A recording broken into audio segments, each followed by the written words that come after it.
Hey everyone, welcome to Ricktopus. Today I want to argue that Rick Sanchez is the most tragic character in the history of adult animation. Not because bad things happen to him, bad things happen to plenty of characters. Rick is tragic because every single horrible thing in his life can be traced back to a single moment where he made the right choice. He chose his family. He chose to stay. He turned down the portal gun, turned down infinite dimensions, turned down godhood because he loved his wife and his daughter more than he loved the idea of being the smartest man alive. And the universe punished him for it. His wife was murdered. His daughter was murdered. And Rick spent the next 30 years becoming the exact thing he said no to, except now he was doing it angry, alone, and drunk. Every dimension he visited, every Rick he killed, every alliance he broke, and every bottle he emptied was just another layer of armor on top of a man who picked love and got annihilated for it. This is the complete story of Rick Sanchez, from the day he chose to be a father to the day he chose not to jump into a hole. But before we begin, I'd just like to kindly ask you all to subscribe. It's completely free and it really helps us improve the videos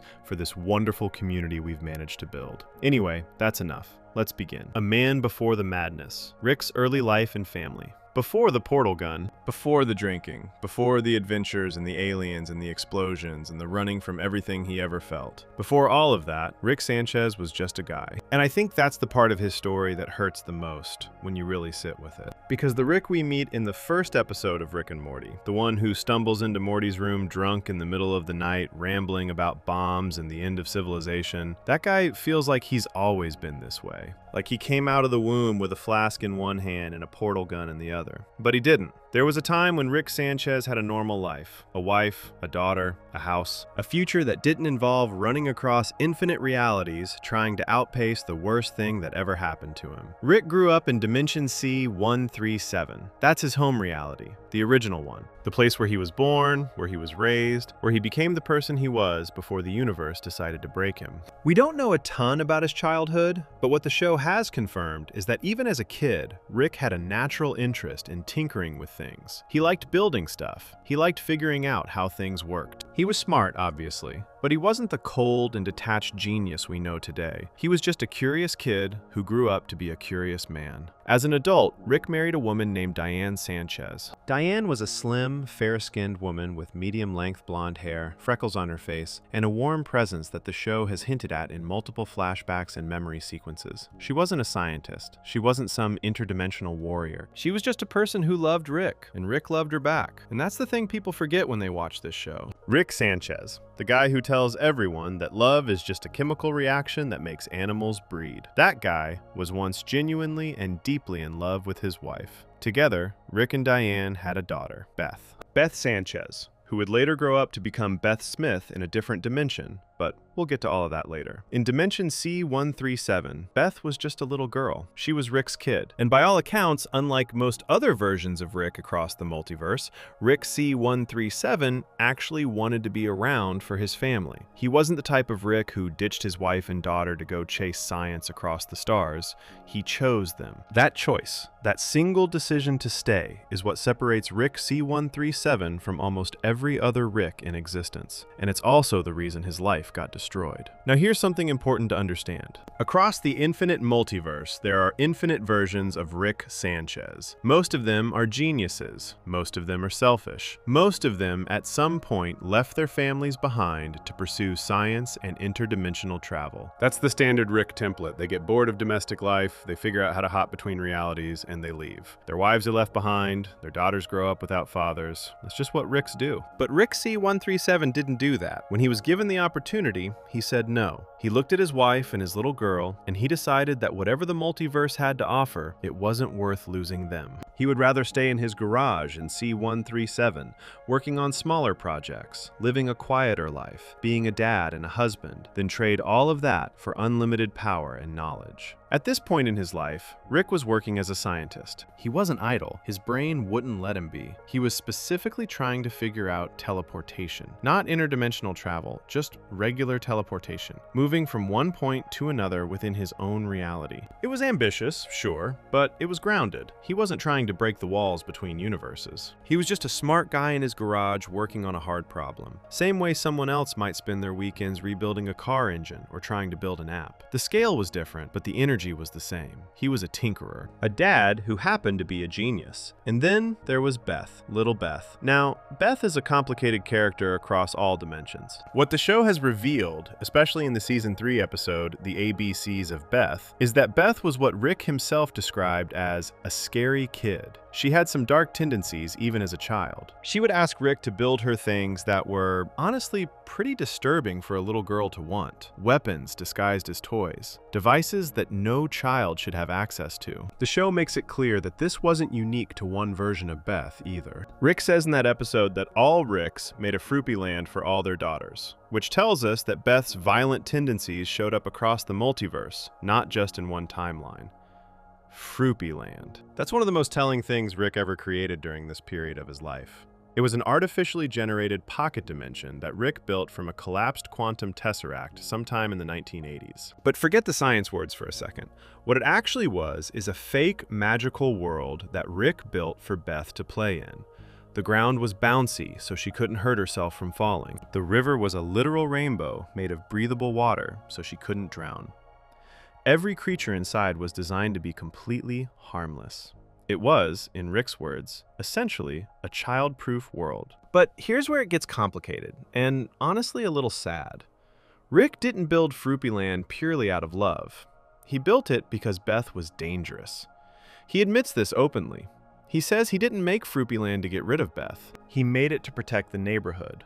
It was easier to put Beth in a safe dimension where she couldn't hurt anyone than it was to actually deal with her behavior directly. And Rick acknowledges this.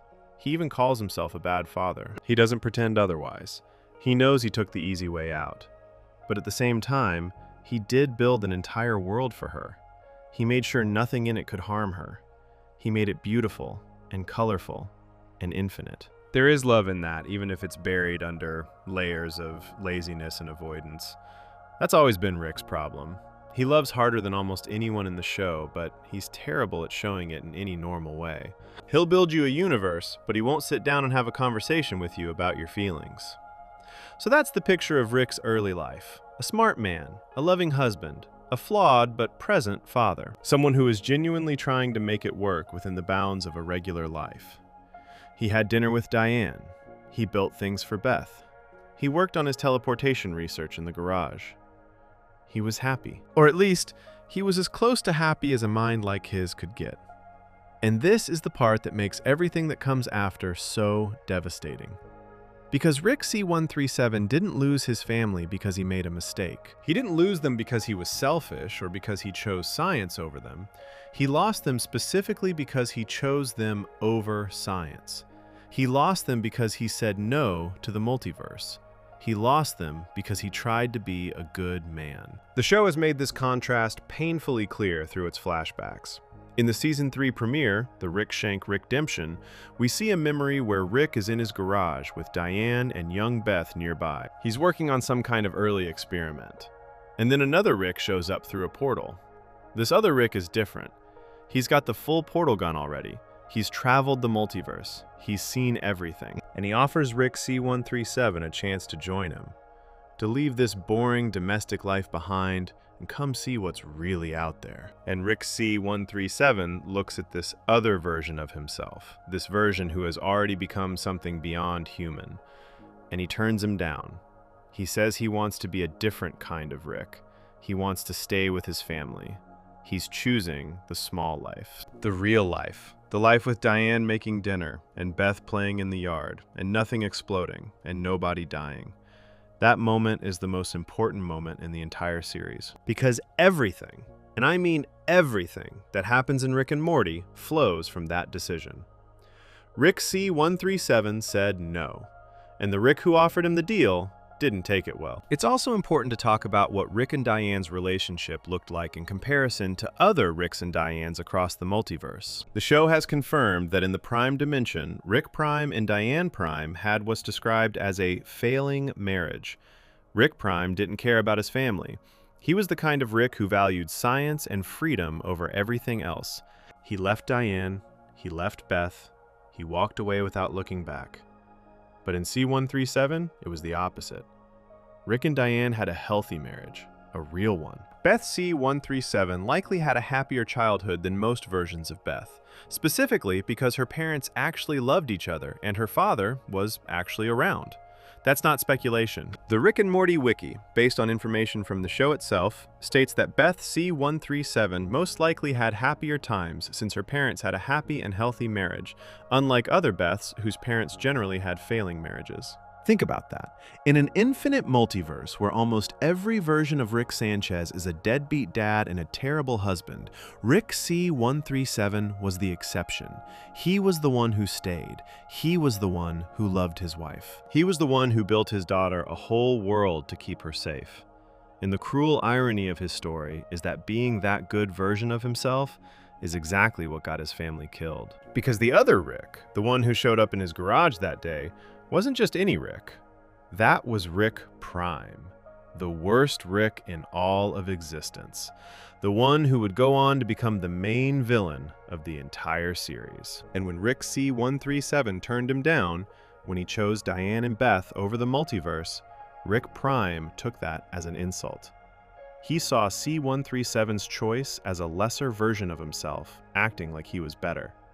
And Rick Prime doesn't handle rejection well. Before we move on, if you're enjoying this analysis, please consider subscribing. It helps the channel tremendously. What happened next changed everything. It changed Rick, it changed the multiverse. It changed the entire trajectory of the show we're watching. And it all started with a single portal opening up in Rick's garage, and something coming through it that he never could have expected. But that's the next part of the story. Section 2. The visit that destroyed everything. Rick Prime and the murder of Diane and Beth. So let's talk about Rick Prime. Because you can't understand Rick C-137 without understanding the person who ruined his life. Rick Prime is the Rick from the Prime dimension. That's the dimension where the Morty we follow in the show was born. The dimension where the Beth, Jerry, and Summer we meet in the pilot episode originally come from. Rick Prime is their Rick, their father, their grandfather. And he is, without question, the most evil version of Rick Sanchez in the entire multiverse. Now, every Rick across every dimension is a genius. That's a given. They're all brilliant. They can all build things that would make the smartest scientists on any Earth look like toddlers playing with blocks. But most Ricks, for all their selfishness and all their problems, still have some thread of attachment to their families. It might be buried deep, it might come out sideways, but it's there. Rick C-137 is the clearest example of this. He loved his wife and daughter more than anything. But even the Ricks who left their families, the ones who walked out on Diane and abandoned Beth, most of them still carried some guilt about it. Some of them came back eventually. Some of them ended up moving in with their adult daughters years later because they missed what they had thrown away. Rick Prime had none of that. Zero. He didn't love Diane. He didn't love Beth. He didn't love anyone. He looked at his family and saw nothing worth staying for. The show actually confirms that Rick Prime and Diane Prime had a failing marriage.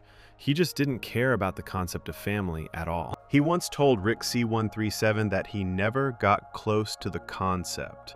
That's a direct thing he says in the show. Family meant nothing to him. People meant nothing to him. The only thing Rick Prime cared about was himself, his science, and his freedom to do whatever he wanted across infinite realities without anything tying him down. And here's what made him truly dangerous. Rick Prime was the first Rick in the entire multiverse to invent interdimensional portal travel. Not teleportation, not moving from one spot to another within the same reality. Actual travel between completely separate dimensions. He was the first one to crack that code. He built the first portal gun. And once he had it, he started visiting other Ricks across the multiverse, showing up in their garages and their labs, introducing them to the idea that there were infinite realities out there waiting to be explored. Think of it like this. Imagine you figured out how to do something that no one else in the world could do. And then imagine there were infinite versions of you out there, and you started going around to each one of them saying, "Hey, look what I can do. You should do it too." That's what Rick Prime was doing. He was recruiting. He was spreading the technology. He was building a network of Ricks who all had portal guns and all traveled the multiverse. He wanted every Rick to be like him, to leave their families, to choose science over love. to become gods who answered to nobody. And then he showed up in Dimension C-137. Rick C-137 was in his garage. He was working on his own scientific projects, trying to figure out basic teleportation. Diane was nearby. Young Beth was there too, just a little girl at this point. And then a green portal opened up, and Rick Prime stepped through. A version of Rick that C-137 had never seen before. A version of himself from another reality, wearing different clothes, carrying technology that C-137 hadn't even dreamed of yet. Rick Prime showed C-137 what the portal gun could do. He showed him the multiverse. He made his pitch. Come with me. Leave all this behind. Your wife, your kid, your little house, your little experiments. None of it matters.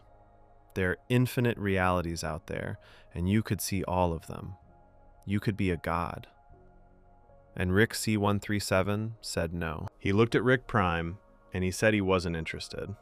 He looked at the portal gun and the promise of infinite everything, and he decided it wasn't worth it. He wanted to stay with Diane. He wanted to raise Beth. He wanted to be, in his own words, a different kind of Rick. Not the kind who runs away. Not the kind who treats people like they're disposable. A Rick who stays. Now here's the thing about Rick Prime that makes him different from just a regular villain. Most bad guys in most stories have some kind of understandable motivation. They want power. They want revenge. They want money. Rick Prime's motivation was almost pettier than any of that. He was insulted.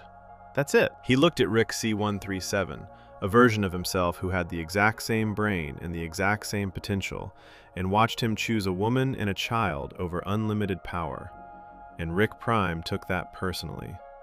He saw C-137's refusal as a judgment. Like C-137 was saying, I'm better than you because I have a family and you don't. Like C-137 was looking down on him. And for a narcissist like Rick Prime, someone who genuinely believed he was the greatest being in all of existence, that was unforgivable. A lesser version of himself acting like he was better. That's how Rick Prime saw it. Not as a man making a personal choice about his own life, but as an attack on everything Rick Prime stood for. So Rick Prime left Dimension C-137. He walked back through his portal, and he disappeared. And for a brief moment, maybe Rick C-137 thought that was the end of it.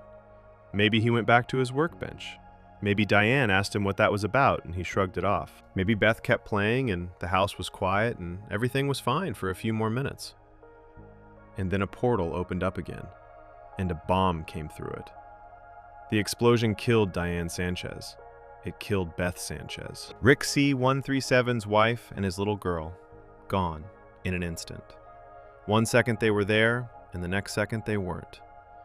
Everything Rick had chosen to protect, everything he had turned down the multiverse for, was taken from him in the most violent and sudden way possible.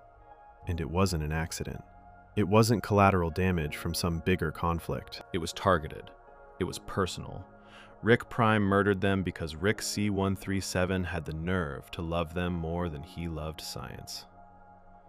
Rick C-137 survived the blast, but he was wounded. He had to be taken away in an ambulance. He had to heal. And during that time, during those days or weeks or however long it took for his body to recover, he had to sit with what had happened. His wife was dead.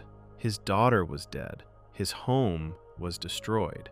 And the version of himself who did it was somewhere out there in the infinite multiverse, completely untouchable, probably not even thinking about what he had done, because it meant that little to him.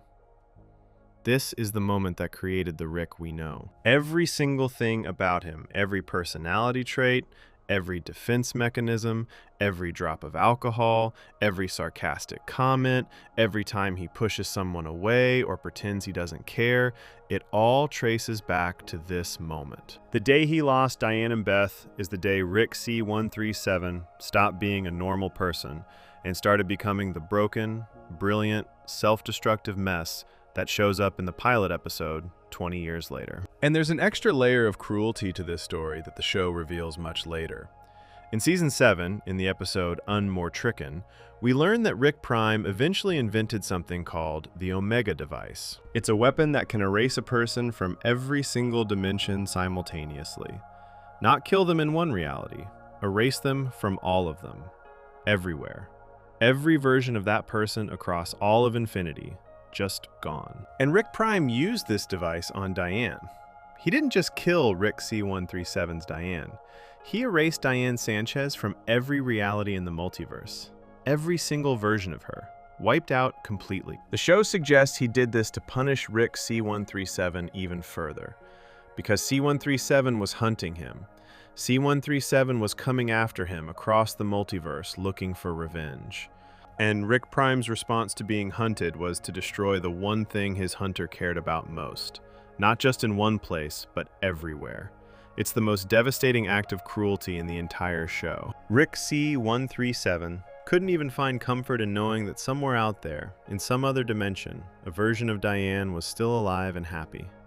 Because she wasn't. She was gone from everywhere.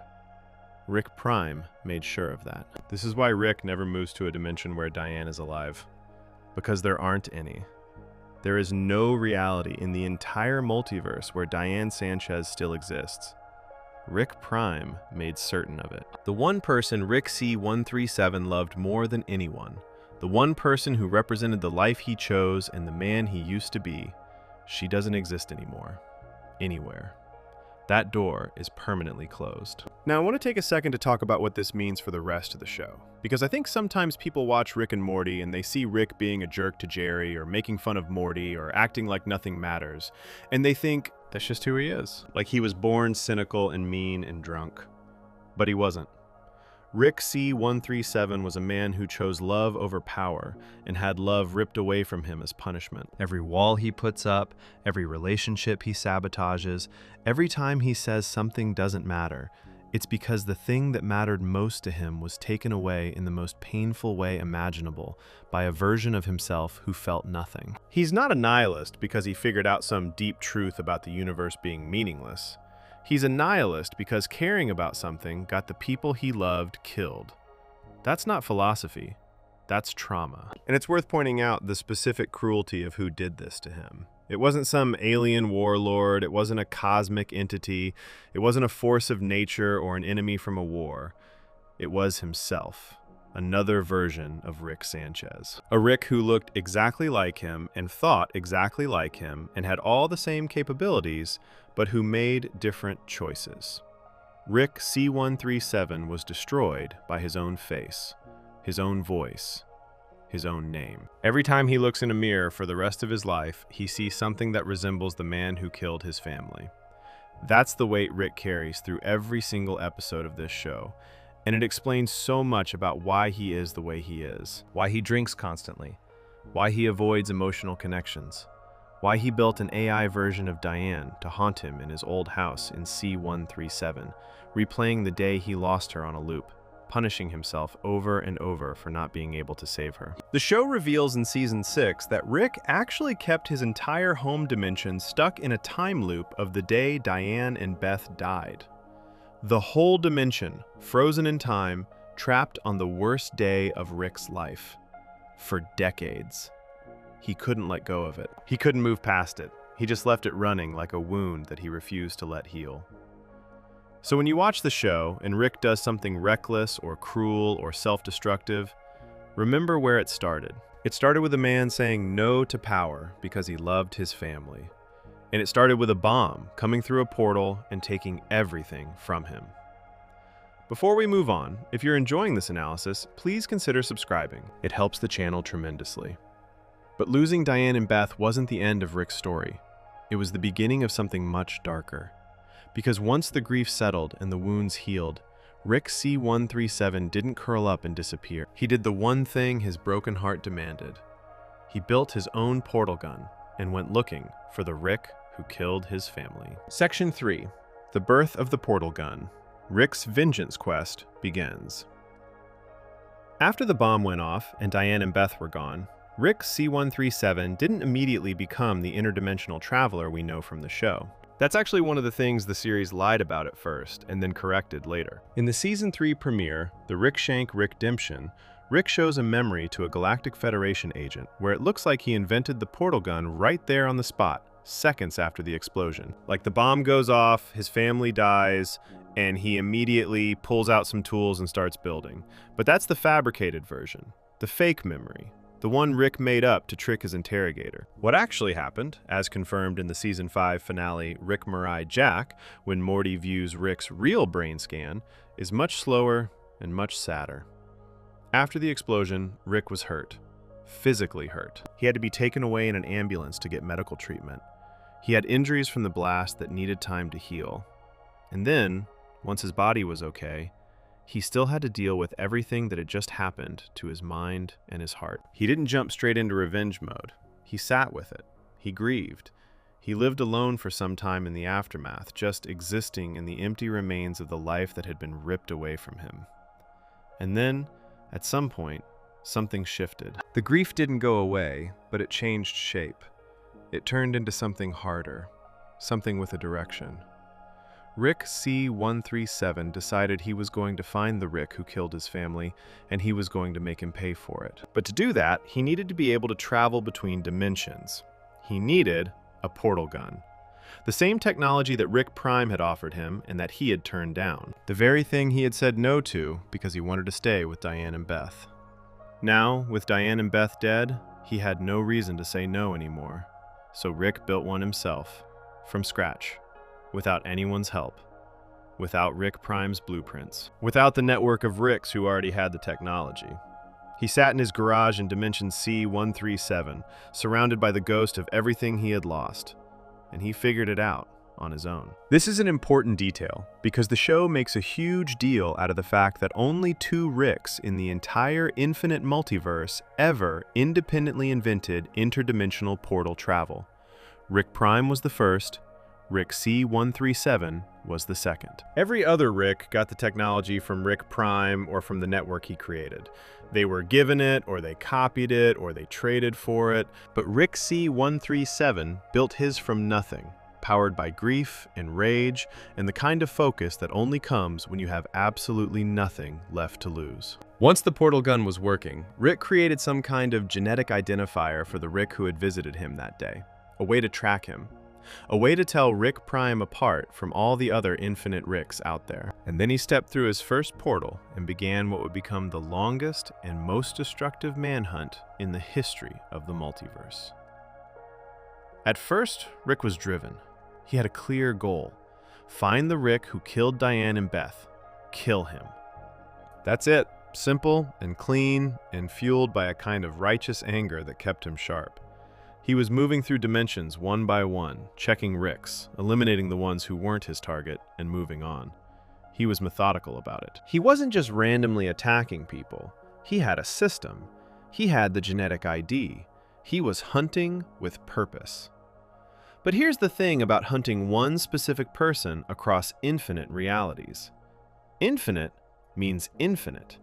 There is no end to it. There is no bottom to the list. For every Rick he checked and crossed off, there were infinite more he hadn't gotten to yet. And Rick Prime, being the most dangerous and intelligent Rick in existence, wasn't exactly sitting around waiting to be found. He was moving too, hiding, staying ahead, making himself impossible to pin down. So Rick kept searching. Days turned into weeks. Weeks turned into months. Months turned into years. And years turned into decades.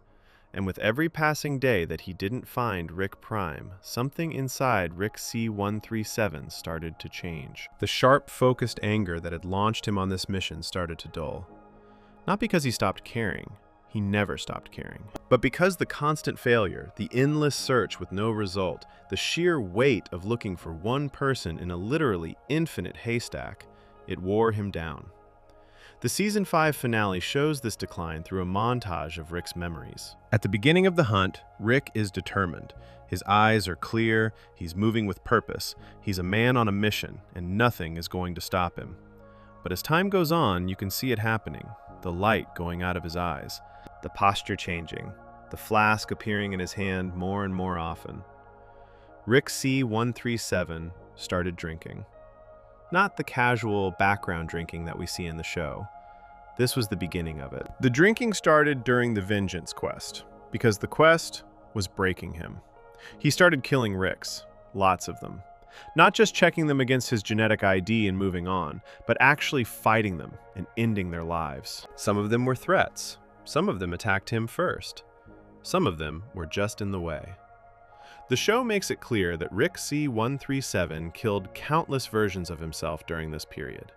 Not dozens, not hundreds, countless. The number is so high that the show doesn't even try to pin it down. He was cutting a bloody path through the multiverse, and with each Rick he killed who wasn't the right one, he sank a little deeper into the darkness. And through all of this, he never found Rick Prime. Not once. He came close sometimes, maybe. He followed leads that went nowhere. He chased shadows through dimensions that all started to blur together. But the actual Rick, who had killed his family, remained completely out of reach. Rick Prime was always one step ahead, always somewhere else, always just beyond the next portal. This is the period of Rick's life that turned him into the person we meet in the show. Not the bomb. The bomb started it. But the decades of fruitless hunting, the isolation, the violence, the drinking, the gradual loss of hope that he would ever actually get his revenge.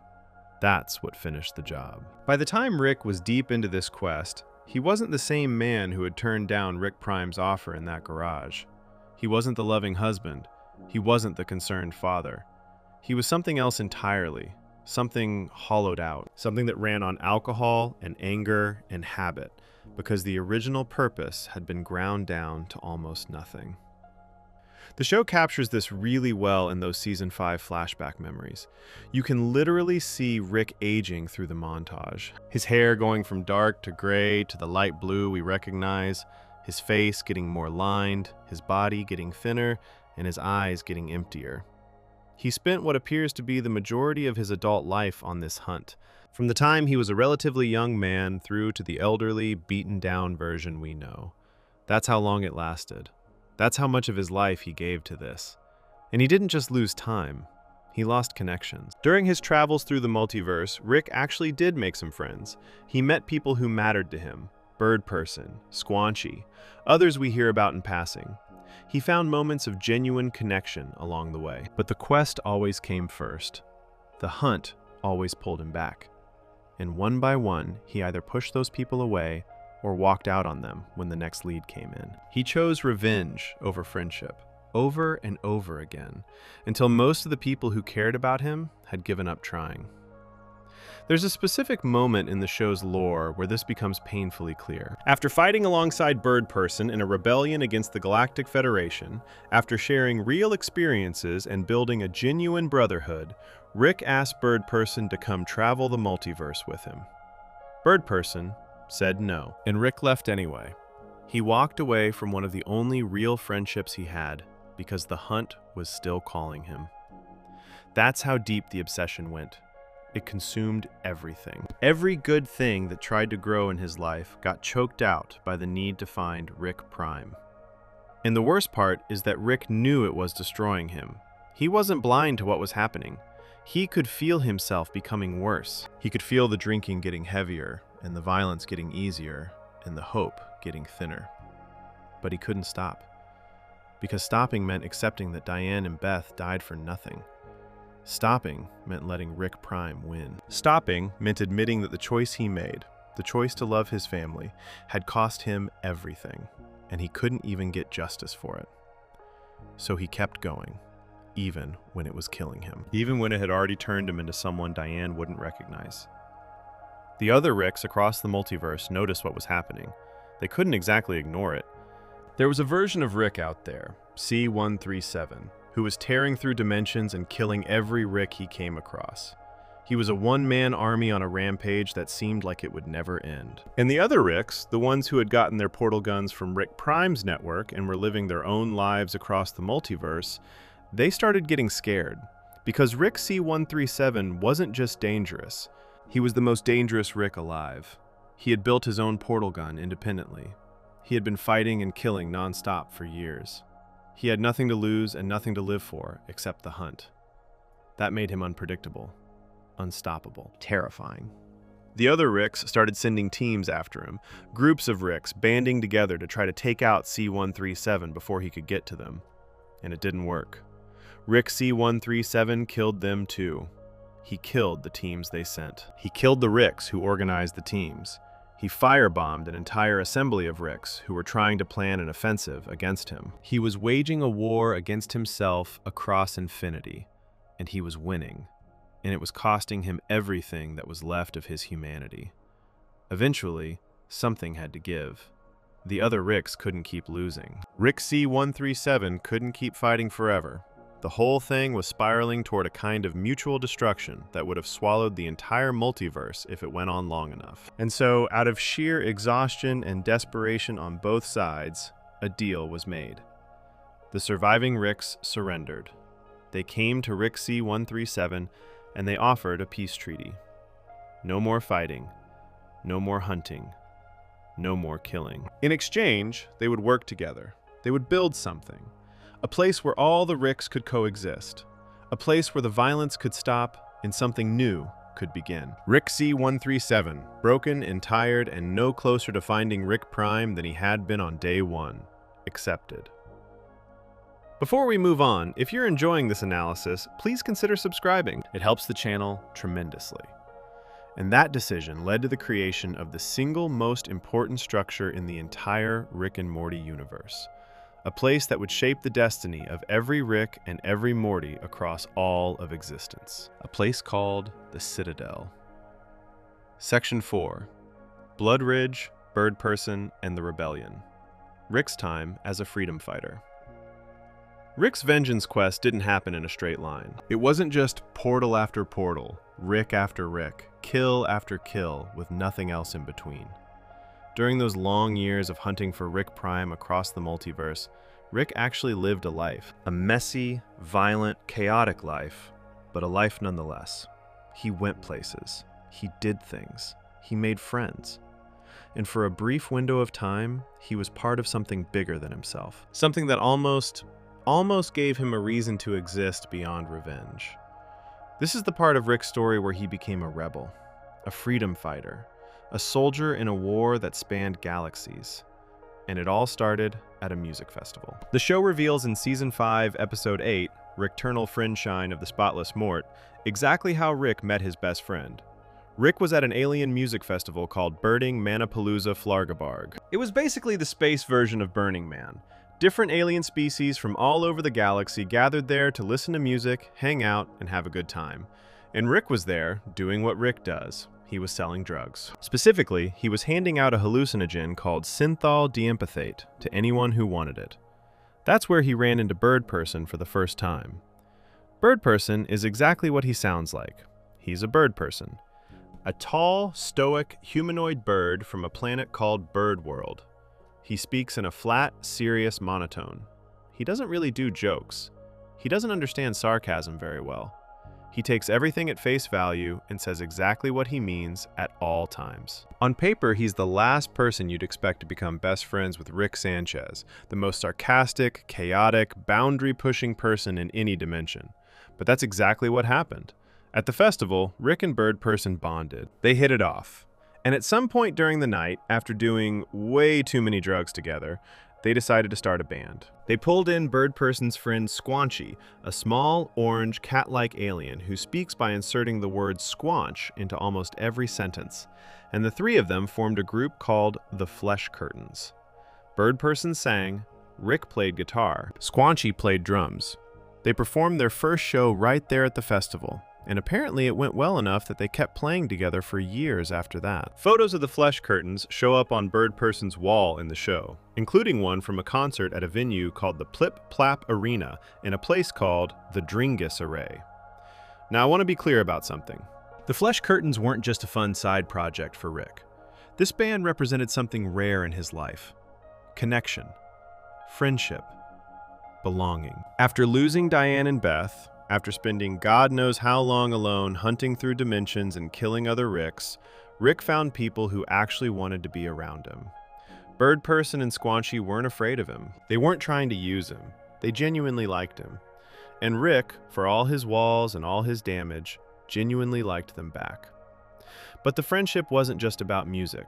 It was also about war. The Galactic Federation was a massive intergalactic government that controlled thousands of planets. It was run by an insect-like alien species called the Gromflamites. And like most giant governments in science fiction, the Federation wasn't exactly known for being kind and fair to the people under its control.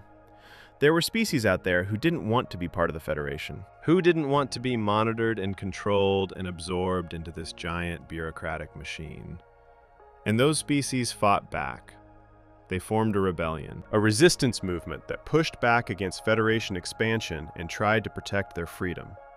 Rick, Birdperson, and Squanchy became core members of this resistance. The three of them, along with other allies like a character called Gearhead, fought against Federation forces across multiple battles and conflicts. Rick was a weapons dealer during parts of this time, finding and building parts that he could use both for the rebellion and for his own ongoing project of tracking down Rick Prime. He wasn't fighting the Federation because he believed deeply in freedom or democracy or any big ideals. Rick's reasons for joining the fight were more personal. He wanted Birdperson's respect. He wanted to be around the few people who made him feel something. And the war gave him a way to channel all that rage and violence that had been building up inside him during his hunt. The biggest moment of the rebellion was the Battle of Blood Ridge. This battle took place on Glatflap's third moon, and it was a revolt by multiple alien species against the Gromflamite forces. Rick first mentions it in the Season 2 finale, The Wedding Squanchers, when he's at Birdperson's wedding.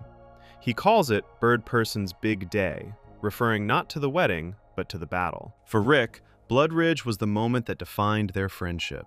It was their war story, their shared history, the thing that bonded them deeper than music or drugs or any of the other stuff they'd been through together. And when the show finally reveals what happened at Blood Ridge in that Season 5 episode, it's both everything fans expected and something completely different.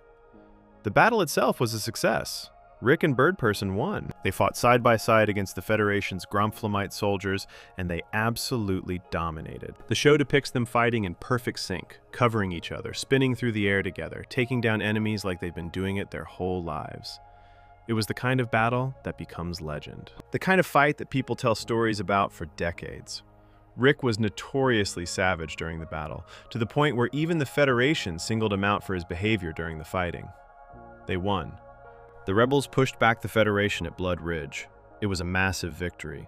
And in the aftermath, with the dust settling and the adrenaline still pumping, Rick did something he almost never does. He was vulnerable. Rick showed Birdperson his portal gun. He revealed that he had the technology to travel between dimensions. He explained that there were infinite realities out there, infinite versions of everything, and that nothing about this one specific war really mattered in the grand scheme of things, because there were universes where they lost, and universes where they won, and universes where the war never happened at all. And then he asked Birdperson to come with him, to leave this reality behind and travel the multiverse together, to be more than just war buddies, to be real partners, real companions. The closest thing Rick had to family since Diane and Beth. Birdperson said no. He turned Rick down. Not cruelly, not with malice. Birdperson just wasn't built that way. He was a simple person in the most honest sense of the word. He cared about his planet. He cared about the fight. He didn't need or want to see infinite realities. He was content where he was. He told Rick that he could use a beacon to contact him anytime, which was his way of saying the friendship wasn't over, but he wasn't going to run off into the multiverse on some endless adventure. And it broke Rick's heart. This is one of those moments that the show handles with surprising weight. Rick Sanchez, the smartest man in the universe, the guy who can build literally anything, who can go literally anywhere, who has more power than most gods in fiction, and the thing that hurts him most is his best friend saying he doesn't want to come along. Because that's the thing about Rick. His biggest weakness has never been a lack of intelligence or a lack of power. It's the fact that the people he cares about keep choosing not to be with him. Diane was taken from him, Beth was taken from him, and Birdperson, the one person he chose to open up to after all those years of grief and violence, simply chose to stay behind. Rick later refers to the Battle of Blood Ridge as his personal equivalent of Vietnam. Not because of the fighting. The fighting was fine. Rick loved the fighting, but because of what happened after the fighting. The rejection. The realization that even when he wins, he still loses. Even when he puts himself out there, people don't meet him where he is. Blood Ridge was a military victory and a personal defeat. And for Rick, the personal part is always the one that sticks. After Bird Person turned him down, Rick left. He went back to his hunt.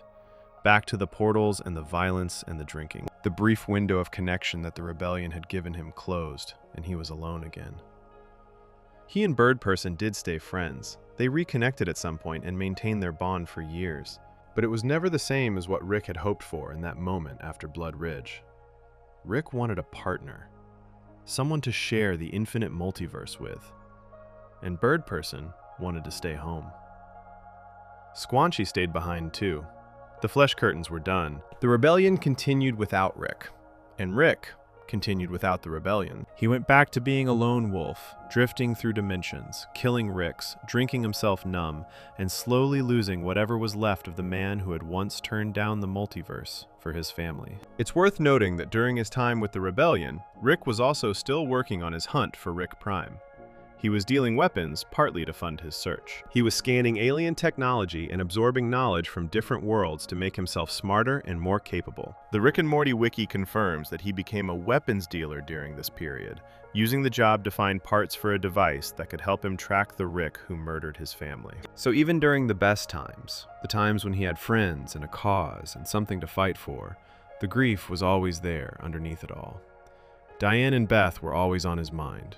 Rick Prime was always the real mission. The rebellion years were probably the closest Rick got to being okay during his long descent. He had Bird Person, he had Squanchy, he had the flesh curtains and the war and the adrenaline and something that resembled purpose. But it wasn't enough. It was never going to be enough. Because the one thing Rick truly wanted, the thing that would have actually healed him, wasn't revenge and it wasn't friendship. It was his family back. And no amount of fighting or partying or dimension hopping could give him that. Before we move on, if you're enjoying this analysis, please consider subscribing. It helps the channel tremendously. So Rick moved on, alone again, angrier, sadder, more drunk, more dangerous, and eventually, the other Ricks across the multiverse couldn't ignore him anymore. His killing spree had gone on too long and cost too many lives. Something had to be done. And the solution they came up with would reshape the entire multiverse forever, creating a structure so massive and so powerful that it would imprison every Rick and every Morty in existence within its walls. Section 5. The founding of the Citadel and the central finite curve. So here's where Rick's story goes from being a personal tragedy to something that reshapes the entire multiverse. By the time the other Ricks came to Rick C-137 with their peace treaty, he was exhausted. Not just physically, though decades of fighting will do that to anyone, he was exhausted in every way a person can be. Mentally, emotionally, spiritually, if Rick even believes in that kind of thing. He had been hunting for Rick Prime across infinite dimensions for what appears to be most of his adult life. And he had found nothing. Every Rick he tracked down was the wrong one. Every lead was a dead end. Every dimension looked like the last one. And somewhere along the way, the mission that was supposed to give his life meaning after losing Diane and Beth had turned into the very thing that was destroying whatever was left of him. So when a group of surviving Ricks showed up and basically said, "We surrender, let's make a deal," Rick C-137 didn't have the energy to say no. He didn't have the will to keep fighting. The fire that had launched him on this quest had burned down to almost nothing. He was drunk, he was depressed, he was alone. And these other Ricks were offering him something that at least looked like an ending, even if it wasn't the one he wanted. Here's the background on why they came to him. Throughout the multiverse, Ricks had been banding together for a while. A few thousand of them had already started forming their own loose organization. The reason was simple. Every version of Rick Sanchez is a genius who has done terrible things across multiple galaxies. Every Rick has enemies. The Galactic Federation wanted them arrested or dead. Various alien governments, terrorist groups, and dictators all had reasons to want Ricks eliminated. So the Ricks figured there was safety in numbers. If they pooled their resources and created a shared base of operations, they could protect each other from the long list of people trying to kill them. But then, Rick C-137 started killing them. Not their enemies, them. Rick was tearing through the multiverse hunting for Rick Prime, and any Rick who got in his way ended up dead. He didn't care that they weren't the Rick he was looking for. He didn't care that they had their own lives and their own families. He was on a mission, and they were either useful to him or they were obstacles. The organization of Ricks tried to fight back. They sent teams after him. They organized offensives. They pooled their best weapons and their best fighters. And Rick C-137 beat them all. Every single time. He killed the teams. He killed the organizers. He was so dangerous and so relentless that eventually the remaining Ricks realized they had two choices: keep fighting and keep dying. Or give up and try to make peace with the one Rick who was more dangerous than all of them combined. They chose peace. And as part of that peace treaty, they asked Rick C-137 to help them build something. A real home base. Not just a loose collection of Ricks hiding in different dimensions, but an actual city. A place where Ricks and Mortys from across the multiverse could live together, work together, and stay safe from everything that wanted to destroy them. And Rick, whether out of exhaustion or some fading hope that this structure might help him find Rick Prime, agreed to help. That's how the Citadel of Ricks was born. Rick C-137 helped design and oversee the construction of the Citadel, which was built as a massive space station existing in a pocket dimension. It wasn't located in any specific reality. It floated in its own separate space, accessible from any dimension, but belonging to none of them. You had to know the exact coordinates to find it, and you had to have a portal gun to get there. It was, for all practical purposes, a hidden city in the gaps between worlds. And the Citadel was enormous. It wasn't just a base or a bunker. It was a full civilization. It had neighborhoods. It had schools. It had factories and shops and police forces and government buildings. Thousands of Ricks lived there permanently, along with thousands of Mortys. Some Ricks used it as a safe house, popping in when they needed protection and leaving when the heat died down. Others made it their permanent home, taking regular jobs and living something resembling normal lives. There were Rick cops and Rick factory workers and Rick teachers and Rick politicians. There were Morty students and Morty citizens and Mortys who worked in the service industry. It was a functioning society built entirely around infinite versions of the same two people. The Citadel was governed by the Council of Ricks, a group of 6 Ricks who served as the leadership body. They made the laws. They assigned Mortys to Ricks who needed them. They acted as judges and lawmakers and decision makers. It wasn't a democracy. It was more like an oligarchy, run by a handful of Ricks who had been around since the beginning. And behind the council, there was also a shadow council, a secret group of Ricks who pulled strings from behind the scenes, making sure the real power stayed where they wanted it. Now here's the part that gets really dark. Mortys weren't just living at the Citadel by choice. The show reveals in Season 5 that the Citadel Ricks discovered that Morty brainwaves could actually be used to hide Ricks from being detected by the Galactic Federation and other enemies. Every Rick has a genius-level brain that puts out a specific kind of signal. That signal makes Ricks easy to track. But Morty brainwaves, which are much simpler and more average, cancel out the Rick signal when a Morty is physically close to a Rick. In other words, every Morty is basically a cloaking device for his Rick. Once the Ricks figured this out, they needed more Mortys. A lot more. Not every Rick had a Morty. Some Ricks came from dimensions where their Morty had died. Some came from dimensions where Morty was never born. So the Citadel started manufacturing them. They deliberately manipulated events across the multiverse to make sure that Beth and Jerry ended up together in as many dimensions as possible. Because Beth and Jerry together means Morty gets born. And when natural births weren't enough, they started cloning Mortys, mass producing them in the Citadel's facilities and shipping them out to Ricks who needed one. These cloned Mortys were given specific traits that made them obedient and forgiving. They were bred for forgiveness, as Evil Morty later puts it, designed to be loyal, easy to control, and unlikely to question what was being done to them. This is arguably the most horrifying thing Rick C-137 was ever involved with. Whether he knew the full extent of the Morty market or not, he helped build the foundation that made it possible. The Citadel he designed became a factory for producing and distributing human beings as accessories for other versions of himself. And while the show never says Rick C-137 personally signed off on the Morty cloning program, he created the infrastructure that allowed it to happen. But the Citadel wasn't the only thing Rick helped build during this period. There was something even bigger. Something hidden underneath the station that would have consequences far beyond anything the Citadel itself could produce. The central finite curve. This is one of the most important concepts in the entire show, and it's actually not that complicated once you strip away the fancy name. Here's what it is. The multiverse is infinite. There are infinite dimensions with infinite variations of everything. In some of those dimensions, Rick Sanchez is the smartest being alive. In others, he's average. In others, he doesn't exist at all. In some, Jerry is the smart one. In some, nobody special exists. The multiverse is truly unlimited in its variety.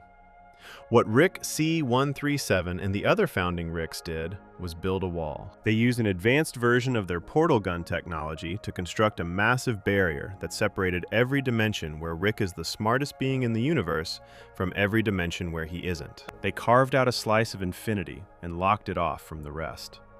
Inside the central finite curve, Ricks are always on top. They're always the smartest. They're always the most powerful.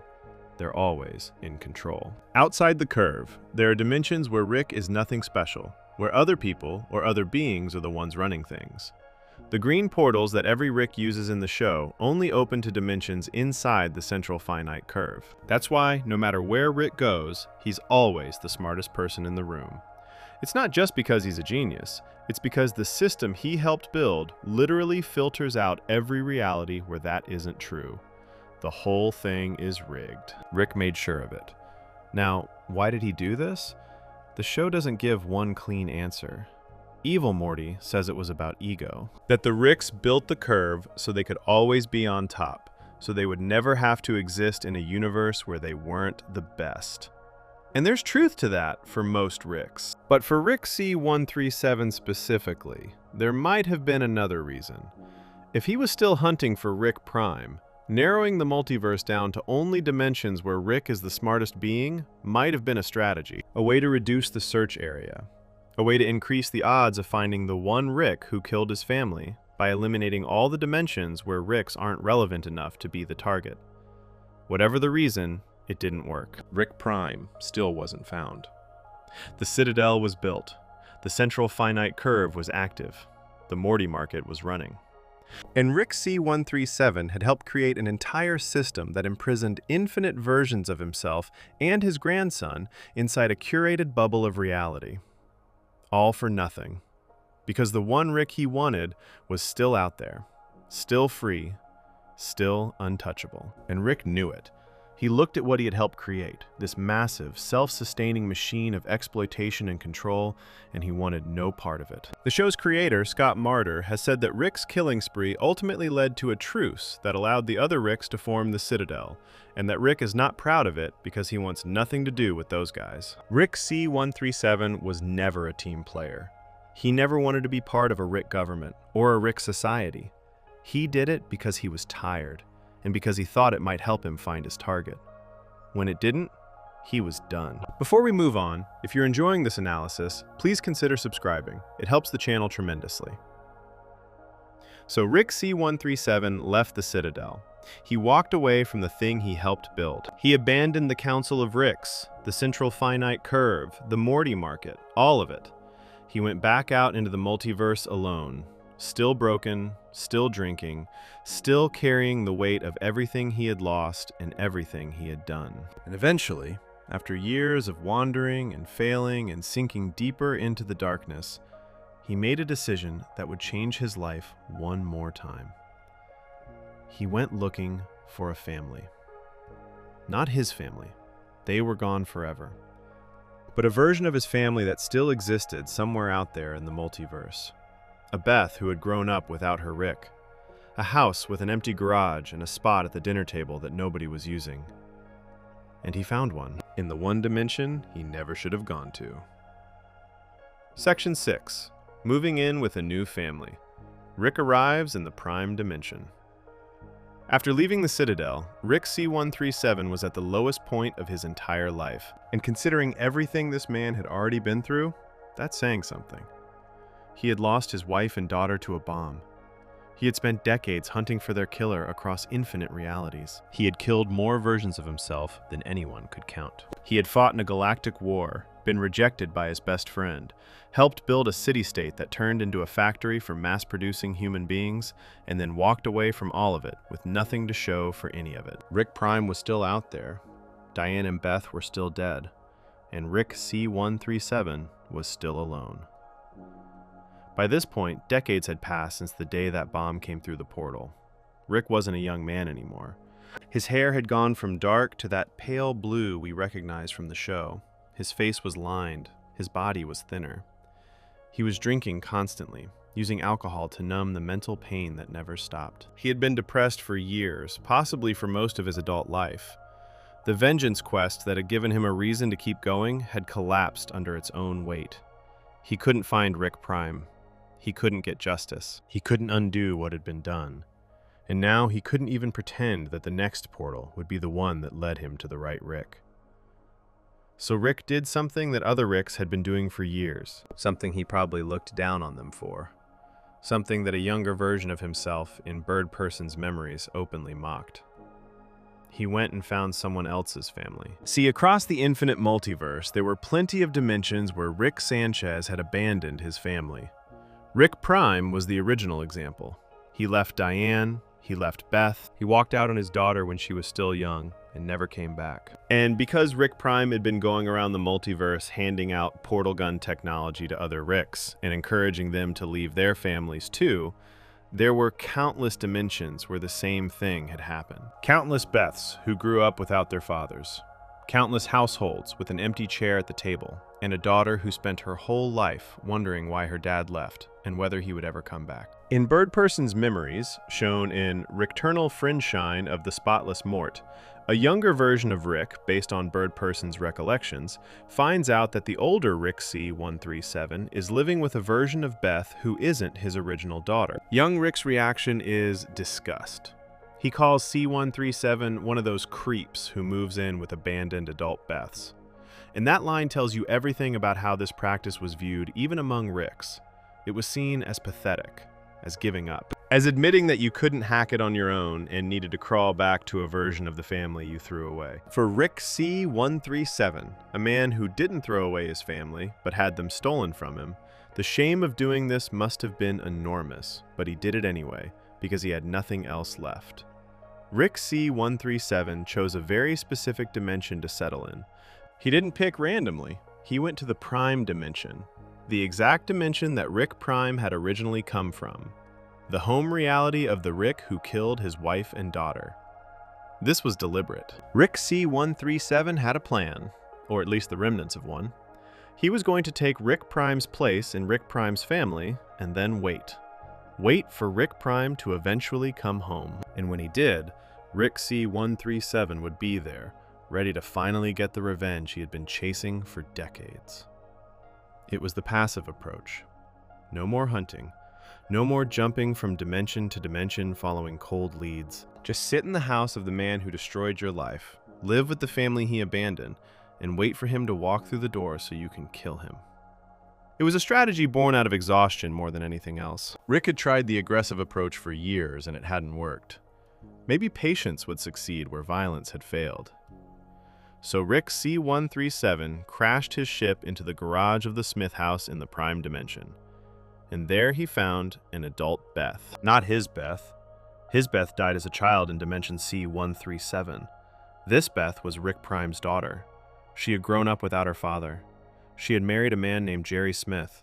She had become a horse surgeon. She had 2 kids, a teenage daughter named Summer and a younger son named Morty. And she had spent her entire life dealing with the absence of the father who walked out on her. When Rick showed up, Beth was overjoyed. Her dad had finally come back, or at least that's what she thought. She didn't know this wasn't her original Rick. She didn't know her biological father was a dimension-hopping monster who had murdered people across the multiverse and didn't care about her or anyone else. All she knew was that her father had been gone for over 20 years, and now he was back, and he wanted to live with her family. That was enough for Beth. She let him in. She gave him the garage. She introduced him to her kids. She welcomed him home. And Rick played the part. He became Grandpa Rick. He moved into the garage, set up his lab, started tinkering with his inventions, and began going on adventures with his new grandson, Morty. And here's the thing. Even though Rick originally came to the Prime Dimension as part of a trap for Rick Prime, something happened that he didn't expect. He started to actually care about these people. Morty, especially.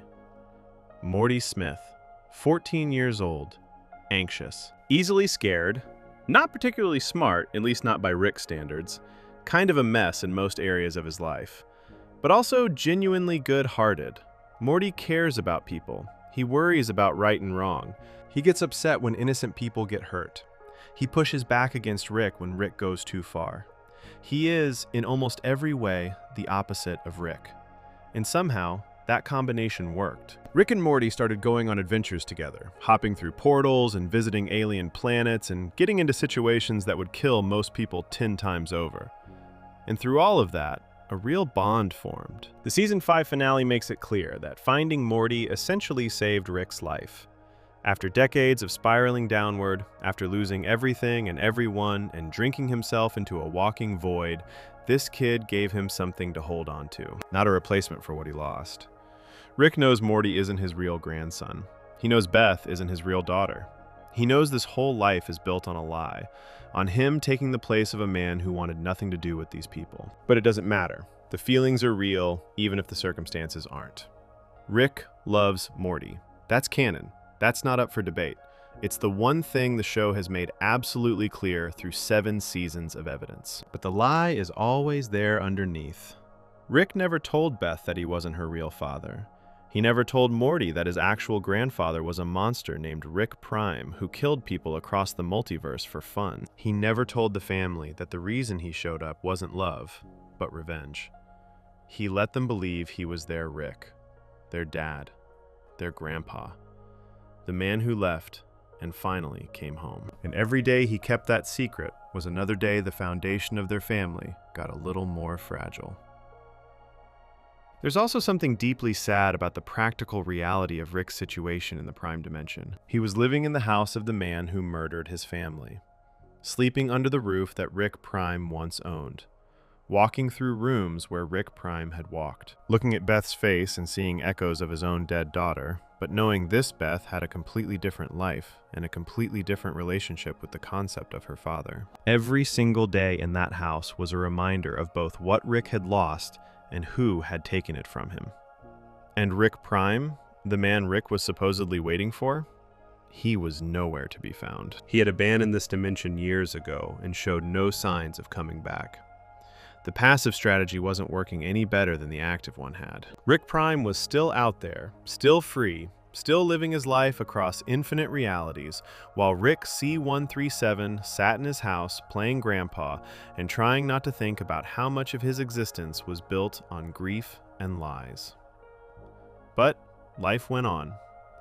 Adventures happened, the show began, and the Rick we meet in the pilot episode, the one who drags Morty out of bed at 1 a.m. for a drunken ride in a flying car, the one who burps his way through conversations and pretends he doesn't care about anything, that's Rick C-137, wearing the mask he built over decades of pain. Every joke is a deflection.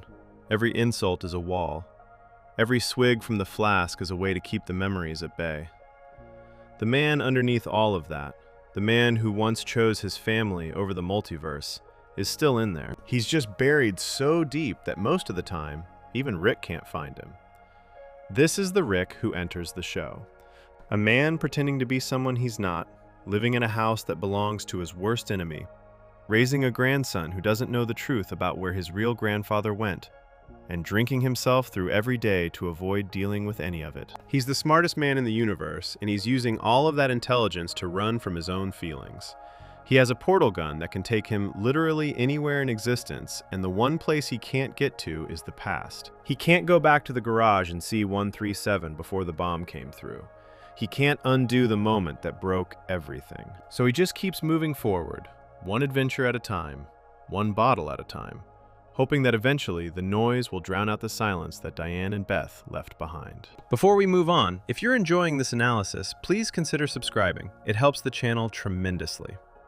But secrets don't stay buried forever in Rick and Morty.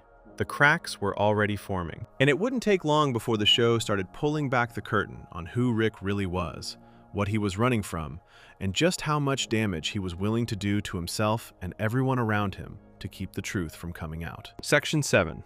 The Cracks in the Armor. Rick's Vulnerability and Self-Destruction. Seasons 1 to 2.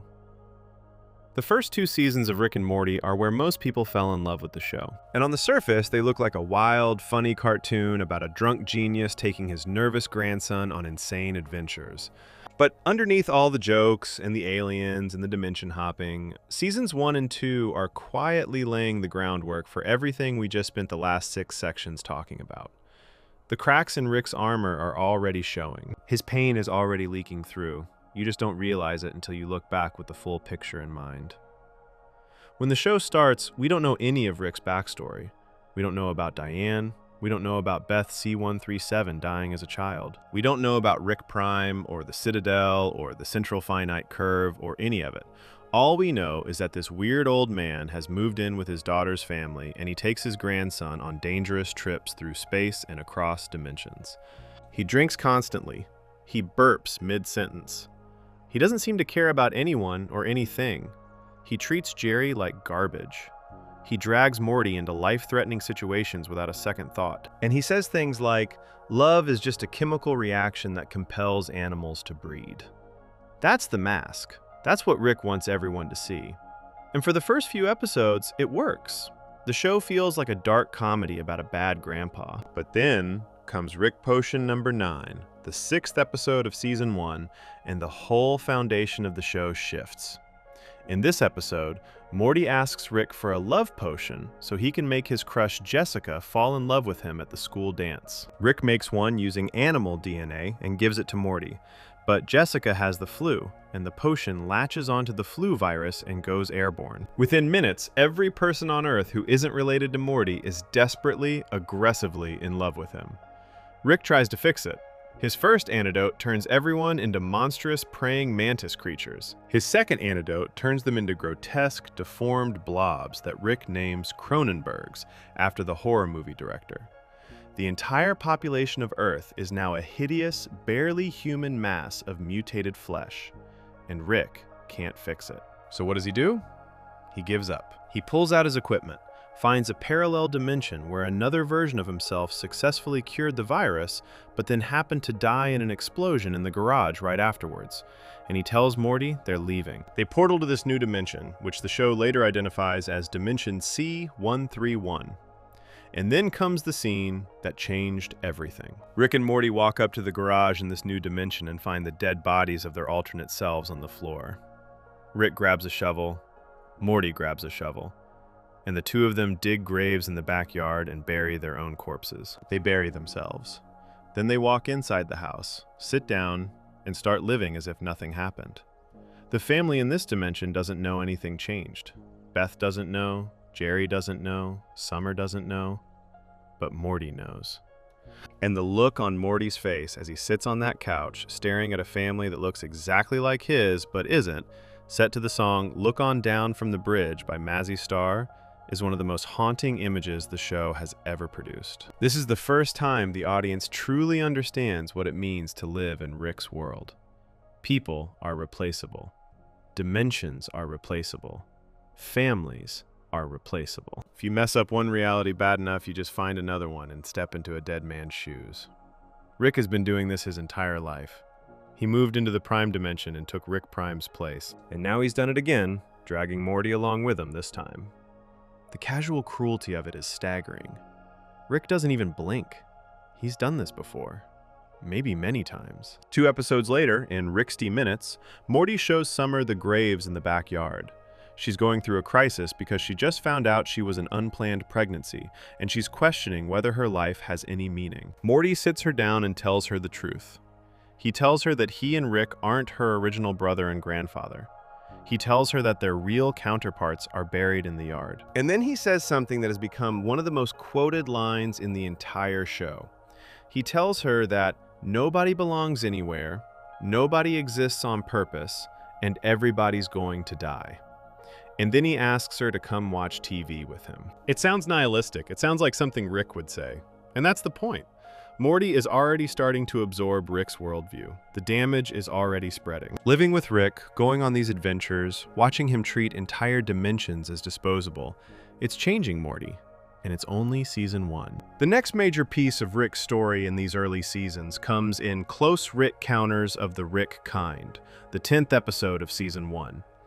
This is the episode that introduces both the Citadel of Ricks and Evil Morty, two of the most important elements in the show's entire mythology. When Ricks across the multiverse start getting murdered, the Council of Ricks blames Rick C-137 and sends a team to arrest him. Rick goes on the run with Morty to prove his innocence. During this episode, we see the Citadel for the first time. Thousands of Ricks and thousands of Mortys living together in a massive space station, all of them variations of the same two people. It's surreal and funny and deeply unsettling all at once. We also meet Evil Rick, a Rick who seems to be behind the murders and who has kidnapped hundreds of Mortys to use as camouflage. But in the final moments of the episode, after Evil Rick is defeated, we learn the truth. Evil Rick was being controlled the whole time.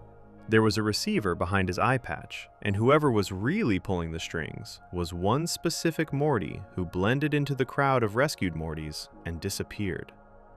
He removes his eye patch. He smiles. The iconic song For the Damaged Coda by Blonde Redhead plays, and Evil Morty enters the story. At the time, nobody knew how important this moment would become. Evil Morty would go on to be one of the most significant characters in the entire series. A Morty who was smarter than almost any Rick, who had his own agenda, and who would eventually destroy the Citadel and break through the central finite curve. But in Season 1, he's just a mystery, a thread left hanging, a reminder that in this show, nothing is ever as simple as it looks. And then there's autoerotic assimilation. Season 2, Episode 3. This is the episode that showed the world just how broken Rick Sanchez really is. On the surface, it's about Rick reuniting with his ex, an entity called Unity. Unity is a hive mind, a single consciousness that takes over the bodies and minds of entire planets, assimilating every living being into itself. Rick and Unity used to date, and when they run into each other again, they pick up right where they left off. Rick and Unity go on a massive bender across the planet Unity has taken over. Drugs, partying, sex, chaos, Rick at his most reckless and most hedonistic. But Unity eventually realizes what anyone who gets close to Rick eventually realizes. Being around Rick makes you worse. Unity writes Rick a goodbye letter, explaining that they can't be together because Rick is too toxic. Unity says that being around Rick makes Unity lose itself. They both consume and destroy the people around them, but in Rick's case, he does it without even trying. Rick is so powerful and so broken that anyone who gets close to him starts to orbit around his dysfunction instead of living their own life. Rick comes home after reading the letter. He goes to the garage. And the scene that follows is one of the darkest moments in the entire show. Rick is alone in the garage. He unfreezes a deformed, distressed creature he's been keeping in storage, something that looks like it might be a failed experiment or a Cronenberg. The creature is in pain, screaming, suffering, and Rick, on the verge of tears, comforts it gently before vaporizing it with a laser, putting it out of its misery. Then Rick turns the laser on himself. He rigs the device to kill him. He sits down, puts his head in position, and waits for the beam to fire. He is trying to end his own life.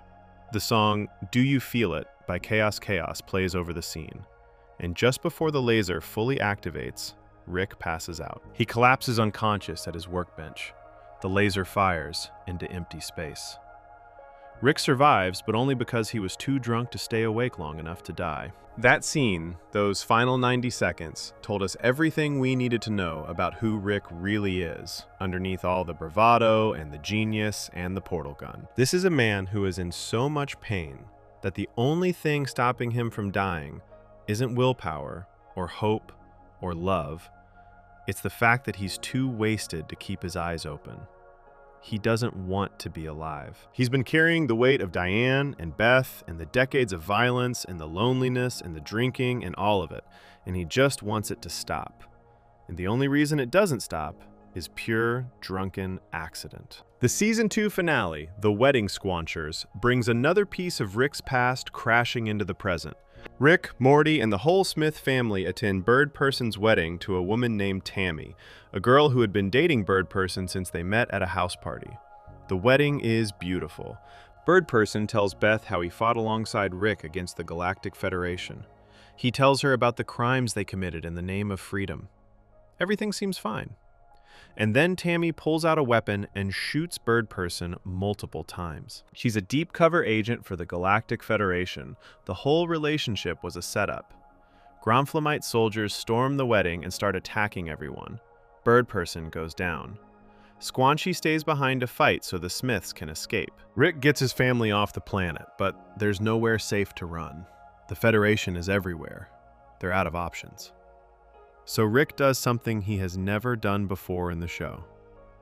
He turns himself in. He surrenders to the Galactic Federation and goes to prison.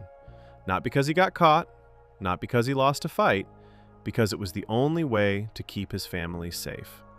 The Federation wanted Rick, and as long as he was free, his family was a target. So he gave himself up. He walked into a prison cell and let the door close behind him. And in that moment, buried under all the cynicism and the nihilism and the I don't care attitude, we see the real Rick, the one who chose his family over the multiverse all those years ago in a garage in C-137. The one who said no to Rick Prime because he loved Diane and Beth more than he loved power. That Rick is still in there.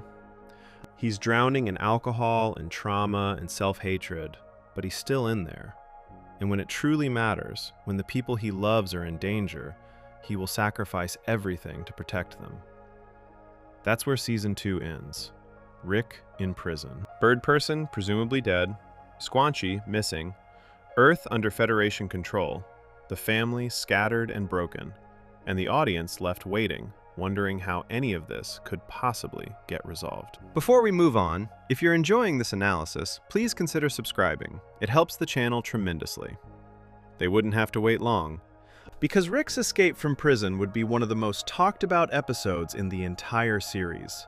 And it would finally put the question of his backstory front and center in a way the show had never done before. Section 8. The Rick Shank Rickdemption and the Fabricated Origin. Season 3's Revelations. The Season 3 premiere of Rick and Morty is one of the most legendary episodes in the history of the show. Not just because of what happens in it, but because of how it arrived. Adult Swim aired it unannounced on April 1st, 2017. April Fool's Day. No warning, no marketing campaign. They just played it on a loop for 4 hours straight while the audience lost their minds. And the episode itself lived up to the chaos of its release. The Rick Shank Rickdemption picks up exactly where Season 2 left off. Rick is in a Galactic Federation prison. Earth is under Federation control. The family is dealing with the consequences of Rick's surrender. Jerry is thriving under the new government because the Federation has essentially eliminated all struggle from daily life by providing everything. Beth is conflicted. Summer wants to rescue Rick. Morty, who has learned from experience that Rick always has an angle, is less enthusiastic. Meanwhile, inside the prison, Rick is being interrogated. The Federation has him hooked up to a mind-reading device called a brainalyzer. An agent named Cornelius Daniel is plugged into Rick's brain, walking through his memories, trying to extract the secret to interdimensional portal travel. The Federation doesn't have this technology. Rick does. And they want it badly enough to dedicate serious resources to pulling it out of his head. And this is where the show drops a bomb on the audience. While inside Rick's mind, Cornelius Daniel asks Rick to take him to his earliest portal gun memory, and Rick takes him to a scene in a garage. His garage, in Dimension C-137. Young Rick is working at a workbench. Diane is nearby, calling him for dinner. Little Beth is somewhere in the house. And then a green portal opens, and another Rick steps through. An older, more weathered version of himself, with a portal gun already built. This other Rick shows young Rick what the portal gun can do. He pitches the multiverse to him. He offers to share the technology. And young Rick considers it for a moment before saying no. He says he wants to be a different kind of Rick. He wants to stay with his family. The other Rick seems offended. And then, seconds later, a bomb drops through a portal and explodes, killing Diane and Beth right in front of Rick. This scene sent the fandom into an absolute frenzy. Was this Rick's real backstory? Did his wife and daughter actually die this way? Was this the origin story fans had been waiting years for? The show had been dropping tiny hints about Rick's past for 2 full seasons without ever committing to anything concrete. And now here it was, laid out in vivid detail. The murder of his family. The moment everything changed. But then, Rick pulled the rug out. Within the same memory sequence, after the explosion, young Rick is shown immediately sitting down and calculating the math for a portal gun, inventing interdimensional travel right there on the spot. He hands this information to Cornelius Daniel as a display of his genius. But then Rick reveals that the whole thing was a trap. The 3 lines of math he showed the agent weren't actual portal gun calculations. They were a virus. A virus designed to take over the outdated brainalyzer technology and give Rick control of the agent's body. Rick hijacks Cornelius Daniel's physical form, walks out of the interrogation room wearing the agent's body, and begins executing the real plan he had in mind all along. Because Rick didn't just turn himself in to save his family. He turned himself in to gain access to the Galactic Federation's systems from the inside. That was the play the entire time. Getting arrested was step 1. Getting interrogated was step 2. And now, with control of a Federation body, he could move freely through their infrastructure and do what he came to do.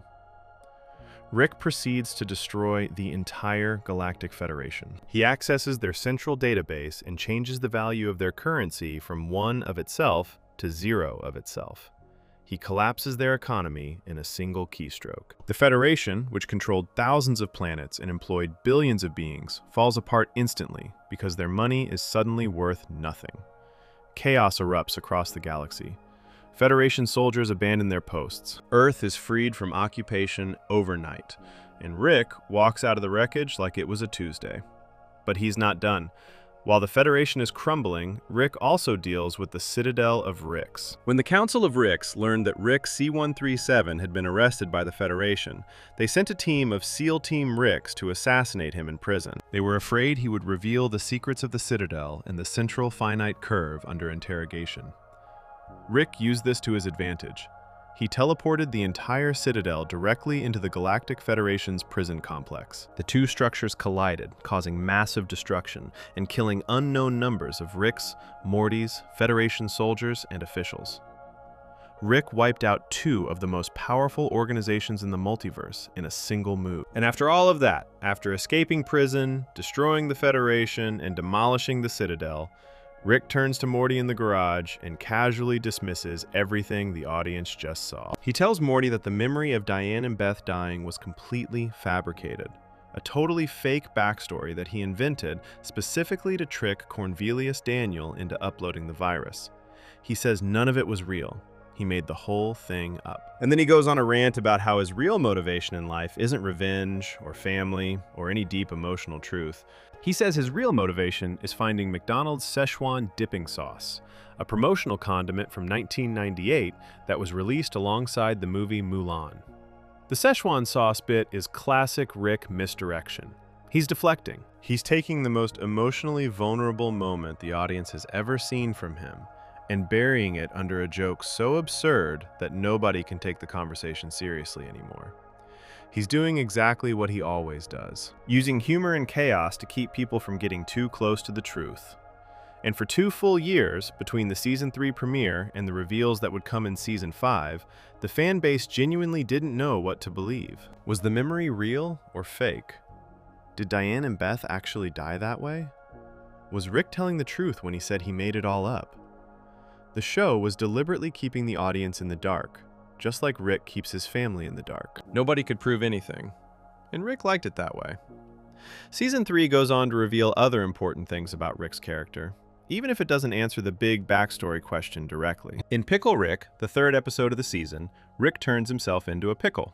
That sounds ridiculous, and it is. But the reason he does it is the most Rick Sanchez thing imaginable. The family has a therapy appointment that day. Beth is taking Morty and Summer to see a therapist named Dr. Wong, and Rick would literally rather transform himself into a helpless pickle and fight his way through a sewer full of rats and a building full of armed guards then sit in a room and talk about his feelings. And the thing is, it works as an episode because the therapy scenes are genuinely insightful. Dr. Wong eventually gets a few minutes with Rick at the end and delivers one of the most cutting analyses of his character in the entire show. She tells him that the reason he goes on these insane adventures isn't because he's brave or because he loves science. It's because he's a person who would rather do anything, no matter how extreme or dangerous or stupid, than do the simple, unglamorous work of being a functioning person. She tells him that intelligence isn't a skill, it's a gift. And what you do with that gift, the way you choose to live, that takes actual effort. And Rick doesn't want to make that effort. He would rather be a pickle fighting an entire compound of armed men than sit in a chair and answer questions about why he drinks or why he pushes people away. Rick doesn't argue with her. He doesn't have a comeback. He just sits there and takes it. And the fact that he doesn't dismiss it or joke his way out of it tells you everything. He knows she's right. He's always known. He just doesn't want to change. Because changing would mean dealing with everything he's been running from for decades. The grief, the guilt, the loneliness, the fact that he helped build the Citadel, the fact that he's living in a dead man's house pretending to be someone else's father. All of it. Season 3 also gives us the ABCs of Beth, which we talked about earlier in the context of Fruppyland. But in the context of this section, what matters is the conversation Rick has with Beth at the end of the episode. Rick tells Beth that she's smart, that she's like him, and he offers her a choice. He can clone her, and the real Beth can leave Earth and go travel the cosmos, living the adventurous life she never got to have because she got pregnant at 17 and settled down with Jerry. Or the real Beth can stay, and Rick will support whatever she decides. This offer terrifies Beth. Not because of the choice itself, but because of what it implies about Rick. He's done this before. He can clone people. He can replace them. He can create copies so perfect that nobody would ever know the difference. And if he's offering to do this for Beth, who's to say he hasn't already done it? Who's to say the Beth standing in front of him is even the original? This question haunts the show for multiple seasons and doesn't get resolved until season 4, when Space Beth shows up and the whole situation gets even more complicated. Season 3 also deals with the fallout of the Federation's collapse and the restructuring of the Smith family. Beth and Jerry get divorced, largely because Rick manipulated the situation to make it happen. With Jerry out of the house, Rick becomes the dominant figure in the family. He gets what he wants. Morty is available for adventures without Jerry's constant objections. Beth is firmly on Rick's side. Summer admires him. Rick has essentially taken over. But it's a hollow victory. Rick drove Jerry away not because Jerry was a threat, but because Jerry represents something Rick despises. Normalcy, contentment, the willingness to be average and be okay with it. Jerry doesn't need to be the smartest person in the room. Jerry doesn't need adventures or power or infinite realities. Jerry just wants his wife and his kids and his boring life. And Rick can't stand that because deep down, that's exactly what he wanted too. That's the life he chose in C-137, the life that was taken from him. And seeing Jerry live it, badly, and without any of the brilliance that Rick brings to the table, reminds Rick of everything he lost. So he gets rid of Jerry.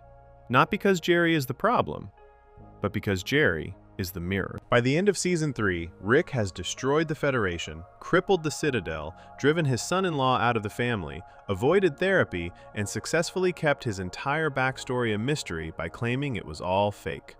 He's won every battle. He's outsmarted every opponent. He's proven, once again, that he's the smartest man in the universe and that nobody can touch him. But none of it makes him happy.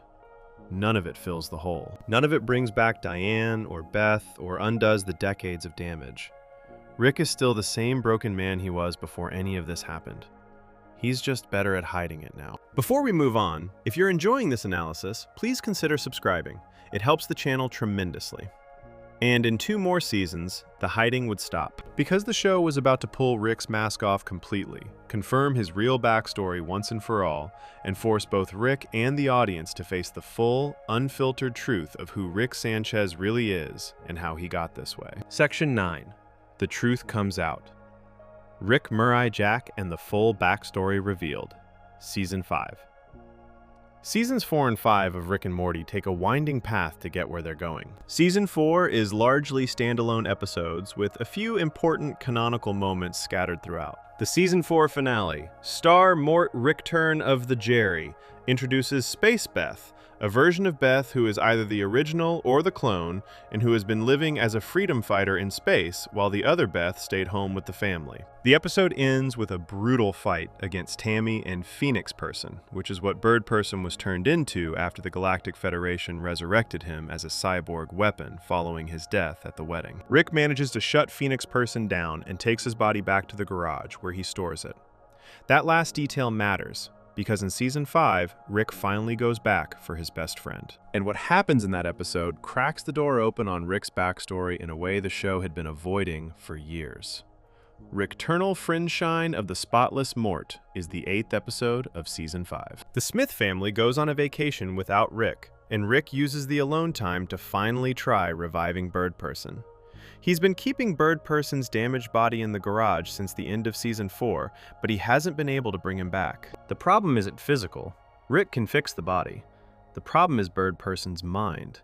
His consciousness is trapped deep in his own subconscious, and the only way to reach him is to literally go inside his brain. So Rick does. He hooks himself up to Bird Person's mind and enters it like a dreamscape. And once inside, he starts moving through Bird Person's memories. This is where the show gives us things it had been teasing for years. We see the memory of how Rick and Bird Person first met at the music festival. We see the memory of the Flesh Curtains playing their first show. We see younger versions of Rick and Bird Person planning for the Battle of Blood Ridge. All of these moments we talked about in earlier sections, they're shown here through Bird Person's recollection. But the most important thing in the episode isn't what Bird Person remembers about Rick. It's what a younger version of Rick, constructed from Bird Person's memories, says to the older Rick we've been watching for 5 seasons. When present-day Rick mentions his grandson Morty, the young memory version of Rick reacts with disgust. He says something that lands like a punch. He calls Rick one of those creeps who moves in with abandoned adult Beths. This confirms something the audience had suspected, but never had spelled out so directly. Rick C-137's original Beth died as a child. The Beth he's living with is not his daughter. She's someone else's Beth. And at least within the community of Ricks who knew what happened, this kind of behavior was looked down on. It was considered pathetic, even by Rick's own younger self. This is also the episode where Rick tells the memory version of himself why he's doing all of this. Why he's going through Bird Person's dangerous subconscious to bring him back. And the answer is simple. He loves Bird Person. He says it out loud, or close enough. He tells young Rick that Bird Person matters to him, even though Bird Person didn't feel the same way. Even though Bird Person turned down his offer to travel the multiverse together after Blood Ridge. Rick is risking his life inside a dying man's brain because this is one of the only genuine friendships he has ever had, and he can't lose another person. He's lost too many already.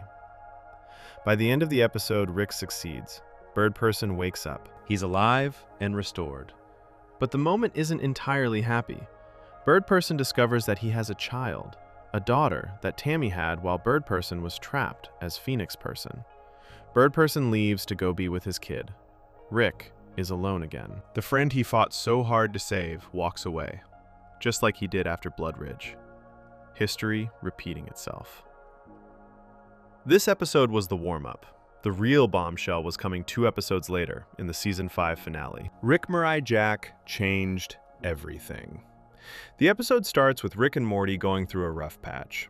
In the previous episode, Forgetting Sarek Mortshaw, the two of them basically break up. Morty gets involved with a dangerous stranger who has portal fluid stuck to his body, while Rick replaces Morty with 2 intelligent crows that he starts traveling with instead. By the end of that episode, Rick chooses the crows over Morty. He flies off into space with his new bird companions and leaves Morty behind. It's a shocking moment because, for all of Rick's flaws, his bond with Morty has been the emotional core of the show from the beginning, and now he's abandoning it. Rick Mirai Jack opens with Rick still traveling with the crows, but it quickly becomes clear that the crows were using Rick as a rebound. They had their own falling out with another bird called Crowscare, and were just using Rick to make him jealous. Rick, insulted and hurt, dumps the crows and goes back to Morty. He shows up at the Smith house and the two of them make up, and then Rick takes Morty to the Citadel. Rick needs to undo the effects of an aging serum that accidentally hit Morty during one of his side adventures.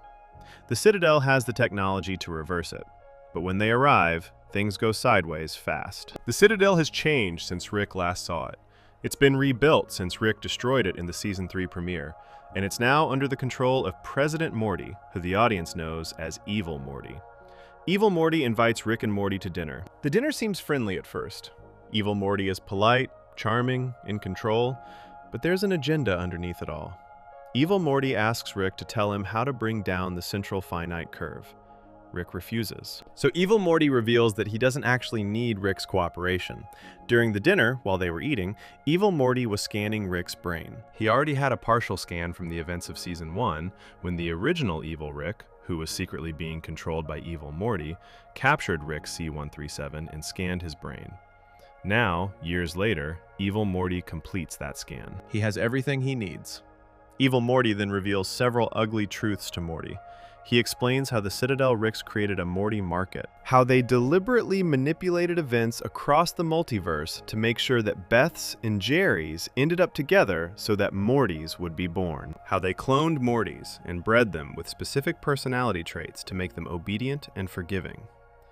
Every Morty in the Citadel is essentially a product, a cloaking device manufactured and distributed to Ricks who need one. He also implies what the audience has been piecing together, that Rick C-137 helped build the Citadel, that the smartest man in the universe was directly involved in creating a system that exploits and mass-produces children. Evil Morty doesn't say this to be cruel.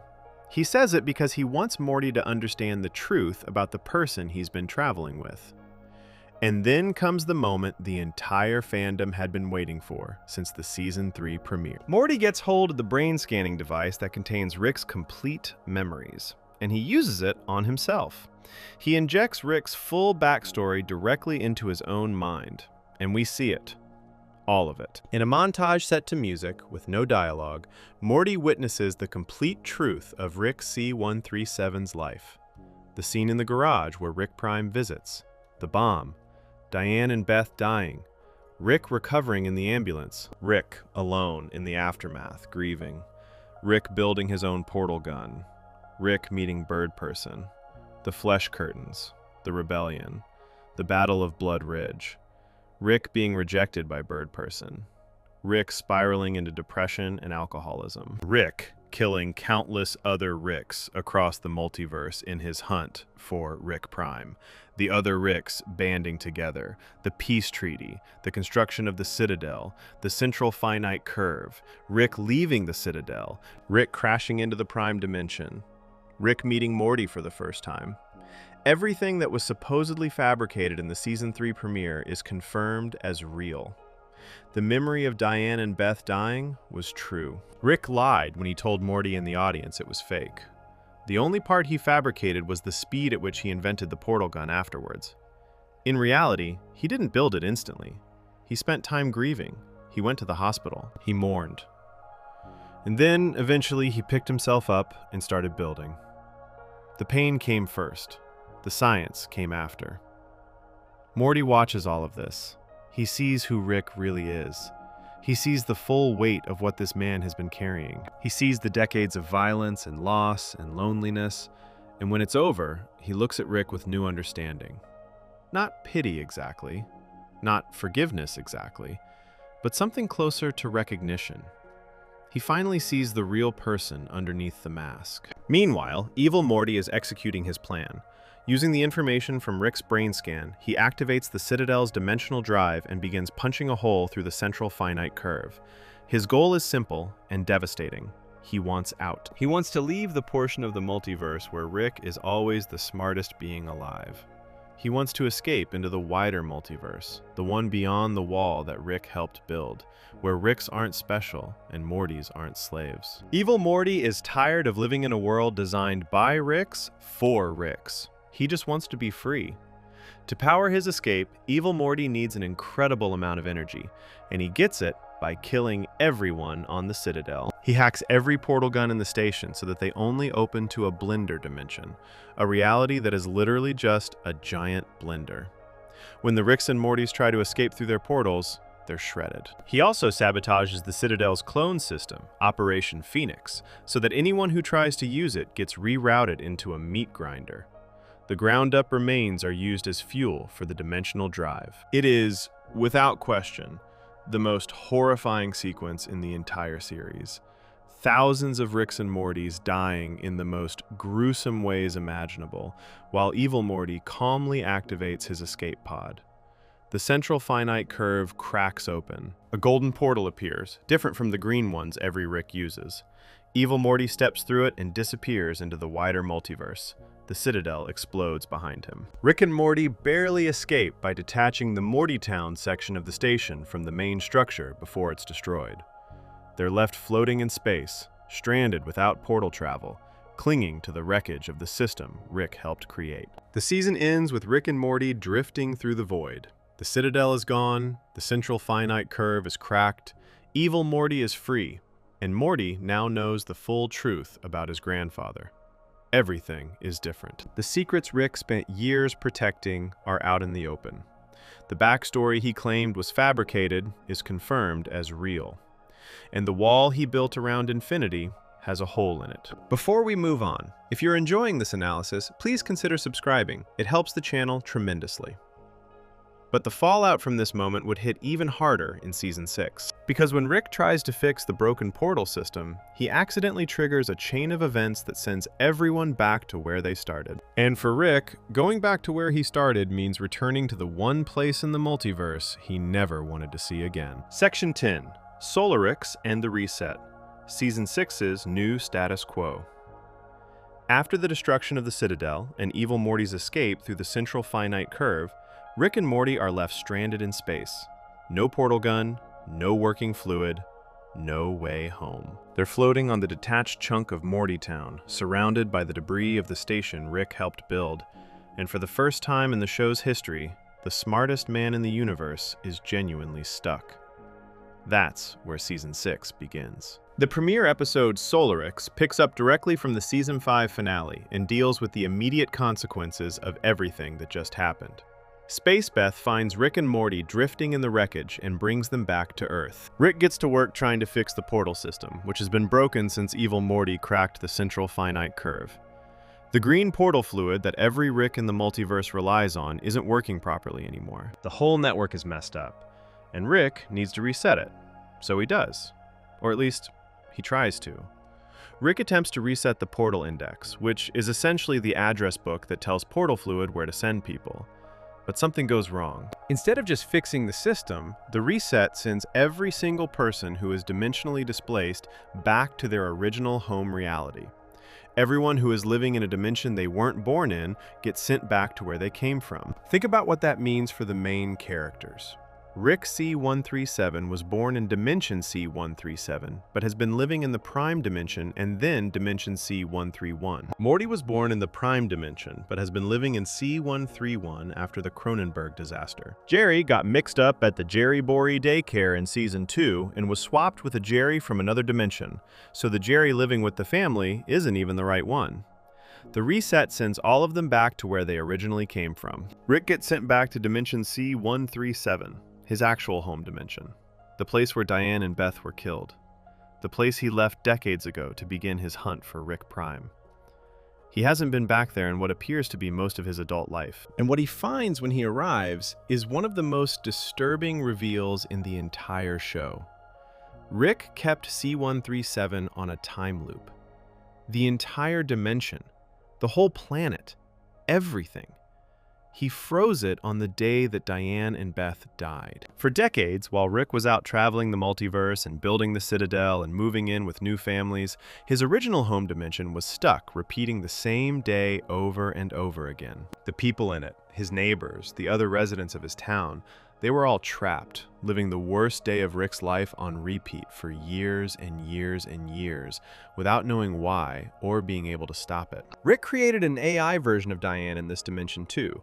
Not a real Diane, not a clone, just an artificial intelligence with her voice and her personality, existing in the house, always sounding like she was calling to him from the other room. A ghost he built for himself, a way to keep punishing himself for not saving her.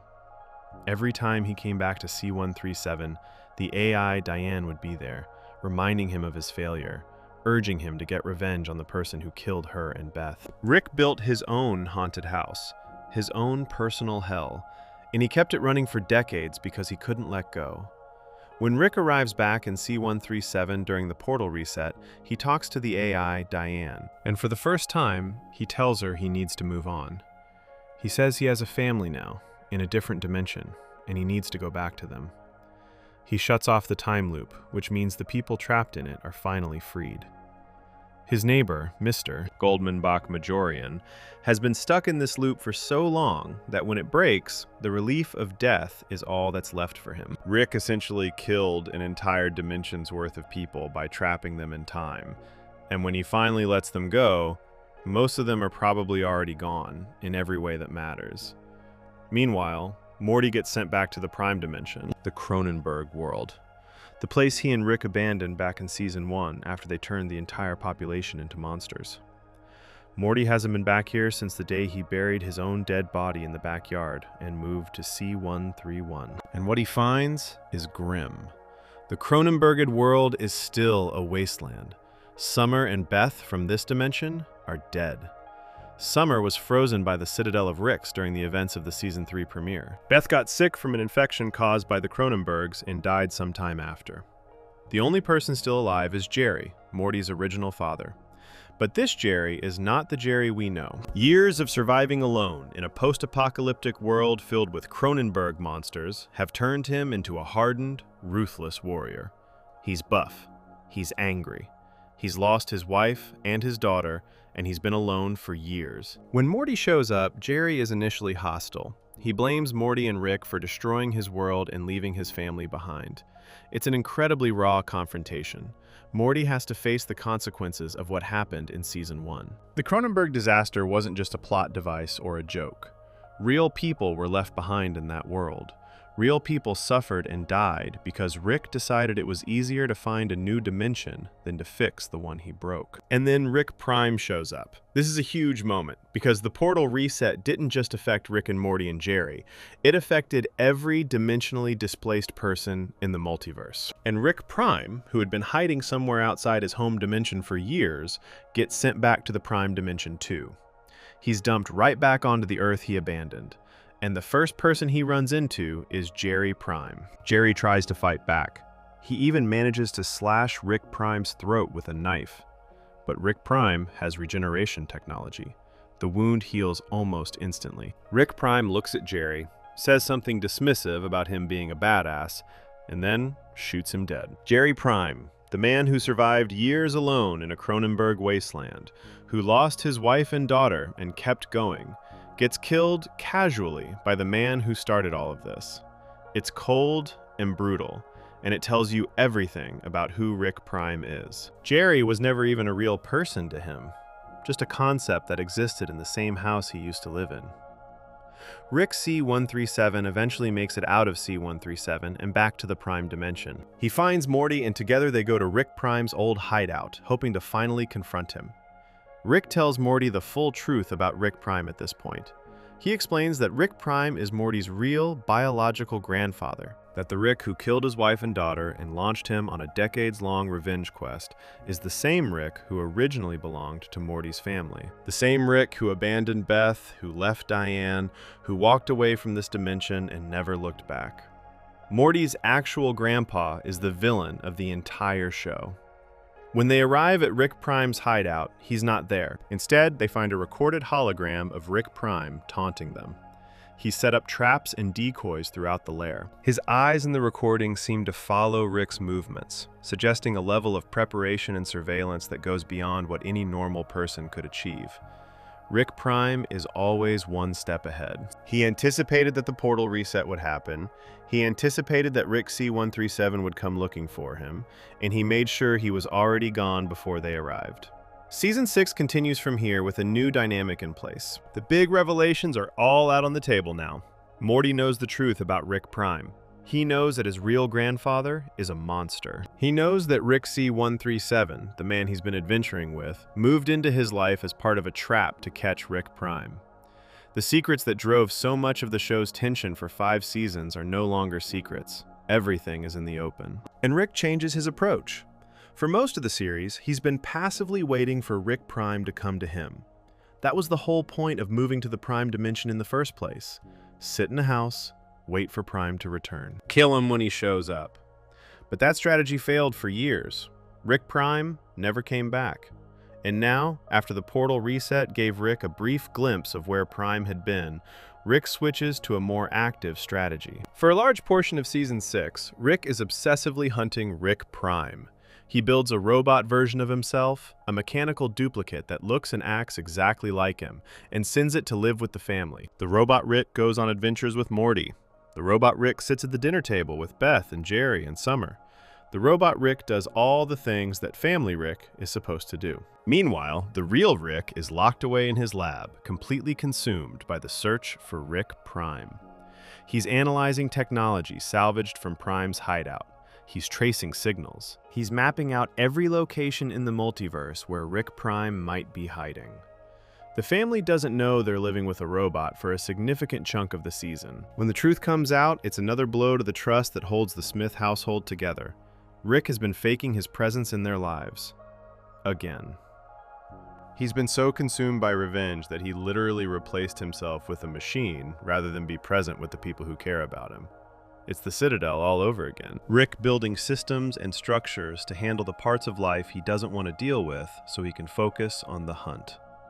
By the end of Season 6, Rick has made progress. In the season finale, Rictional Mortpoon's Rickmas Mortcation, which takes place around Christmas, Rick salvages technology from Rick Prime's lair and manages to locate every place in the multiverse where Rick Prime has left decoys or copies of himself. The problem is that Rick Prime exists in hundreds of places simultaneously. He's spread himself across the multiverse like a virus. Every location Rick checks could be a decoy. Every version of Rick Prime he finds could be a fake. The real one is hidden somewhere in the noise, and finding him will require eliminating every single false lead. Rick brings Morty into the hunt at this point. He shows Morty the scope of what they're dealing with, and promises that he's going to dedicate real time and effort to tracking Rick Prime down. Not passively anymore, not by waiting, by actively going after him. Morty agrees to help. For the first time, the two of them are on the same page about what needs to happen next. Season 6 ends with Rick and Morty aligned on a shared mission. Find Rick Prime. End him. And the Season 7 trailer makes it clear that the hunt is going to be the driving force of what comes next. Rick tells Morty directly that he's found the version of himself that killed his wife. The chase is back on. But this time, it's different. This time, Morty knows the full story. This time, there are no secrets. And this time, Rick isn't doing it alone.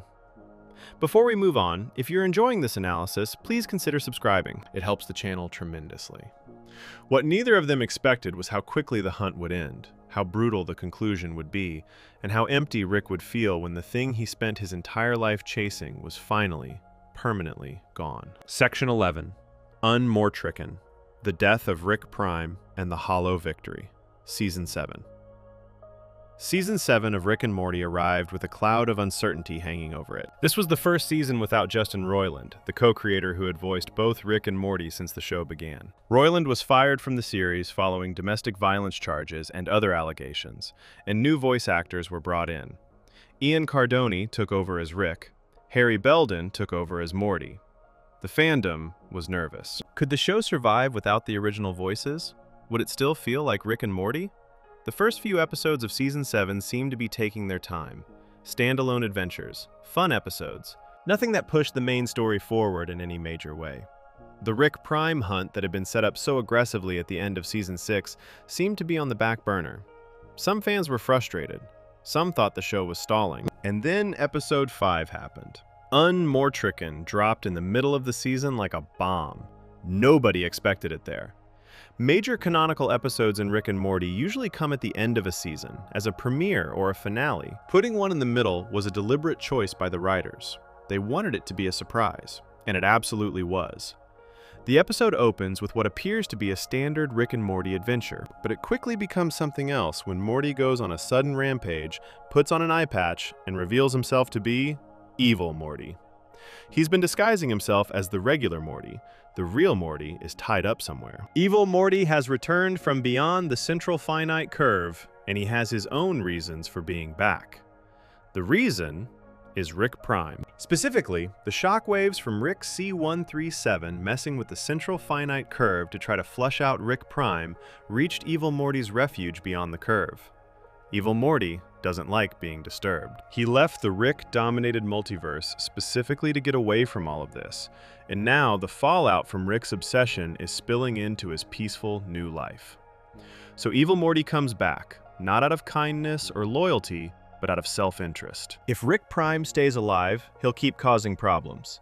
Evil Morty wants this resolved just as much as Rick does, maybe more, because he wants to go back to his quiet life beyond the curve without anyone ever bothering him again. Evil Morty offers to help Rick find Rick Prime, and Rick, despite not trusting Evil Morty at all, accepts, because Evil Morty is brilliant. He might be the only Morty in existence who is genuinely as smart as a Rick, and his analytical mind brings something to the hunt that Rick's rage-fueled approach has been missing for decades. Evil Morty suggests that Rick adjust the scanner technology he's been using to track Rick Prime's decoys. Instead of just locating them, he should calibrate it for probability stasis, which would identify which decoy is behaving differently from the others. The real Rick Prime would have a different pattern than the fakes. Rick and Morty teleport several of Rick Prime's decoys to one location to test this. One of the decoys gets killed by an impatient Morty, which turns out to be a trap. Killing the wrong decoy triggers a black portal fluid snare that sucks Rick, Morty, and Evil Morty into a prison dimension. This is a cage designed specifically for Ricks who try to track down Rick Prime. Other Ricks are already trapped there. Rick Prime has been catching his hunters and locking them away for who knows how long. But this is Evil Morty we're talking about. He doesn't stay trapped. He figures a way out. And the three of them, Rick, Morty, and Evil Morty, eventually trace the signal back to Rick Prime's actual base of operations. The real one. Not a decoy, not a hologram, the actual place where Rick Prime has been living and working. When they arrive, Rick Prime is waiting. And he's not hiding. He's not scared. He's been building something. A weapon called the Omega device. This is the device that Rick Prime used to erase Rick Sanchez from every single dimension in the multiverse. It doesn't just kill a person in one reality, it removes them from all realities simultaneously. Every version of that person across all of infinity, gone, wiped from existence. Rick Prime already used it on Diane. He used it on his uncle Slow Mobius. He used it on hundreds of versions of Slow Mobius. And he built the whole thing in secret, hidden away in his lair, while Rick C137 spent decades searching for him and finding nothing. The confrontation at Rick Prime's base is intense. Rick Prime has the advantage in terms of technology. He's been preparing for this. He has giant robots shaped like Diane that he uses to attack Rick C137, deliberately using the image of Rick's dead wife as a psychological weapon. He taunts Rick about Diane. He brags about erasing her from every reality. He rubs it in that Rick spent his entire life chasing a ghost, while Rick Prime was out here building weapons that could unmake people from existence. But Evil Morty doesn't care about any of the emotional drama between the two Ricks. While Rick and Rick Prime are fighting, Evil Morty quietly gets to work on the real problem. Rick Prime has backup clones spread across the multiverse, a system similar to what Rick C137 once used called Operation Phoenix. If Rick Prime dies, his consciousness transfers to one of these backups and he just comes back to life somewhere else. You can kill him 100 times and it won't matter if the backups are still active. Evil Morty knows this. So while Rick Prime is distracted with the fight, Evil Morty methodically locates and destroys every single backup, one by one. He deletes them all. Rick Prime tries to bargain with Evil Morty, tries to threaten him, tries everything. Evil Morty ignores all of it. He doesn't care about Rick Prime's speeches or his ego. He just wants the problem solved. Once every backup is destroyed, Evil Morty does something unexpected. He doesn't kill Rick Prime himself. He leaves him alive, tied to a chair, helpless. Stripped of his regeneration, stripped of his clones, stripped of everything that made him immortal. And then Evil Morty steps aside and gives Rick C137 exactly what he's wanted for decades. Rick Prime, defenseless, right in front of him. What follows is the most violent scene in the entire history of the show. There is no music, there are no jokes, there is no cutaway or interruption.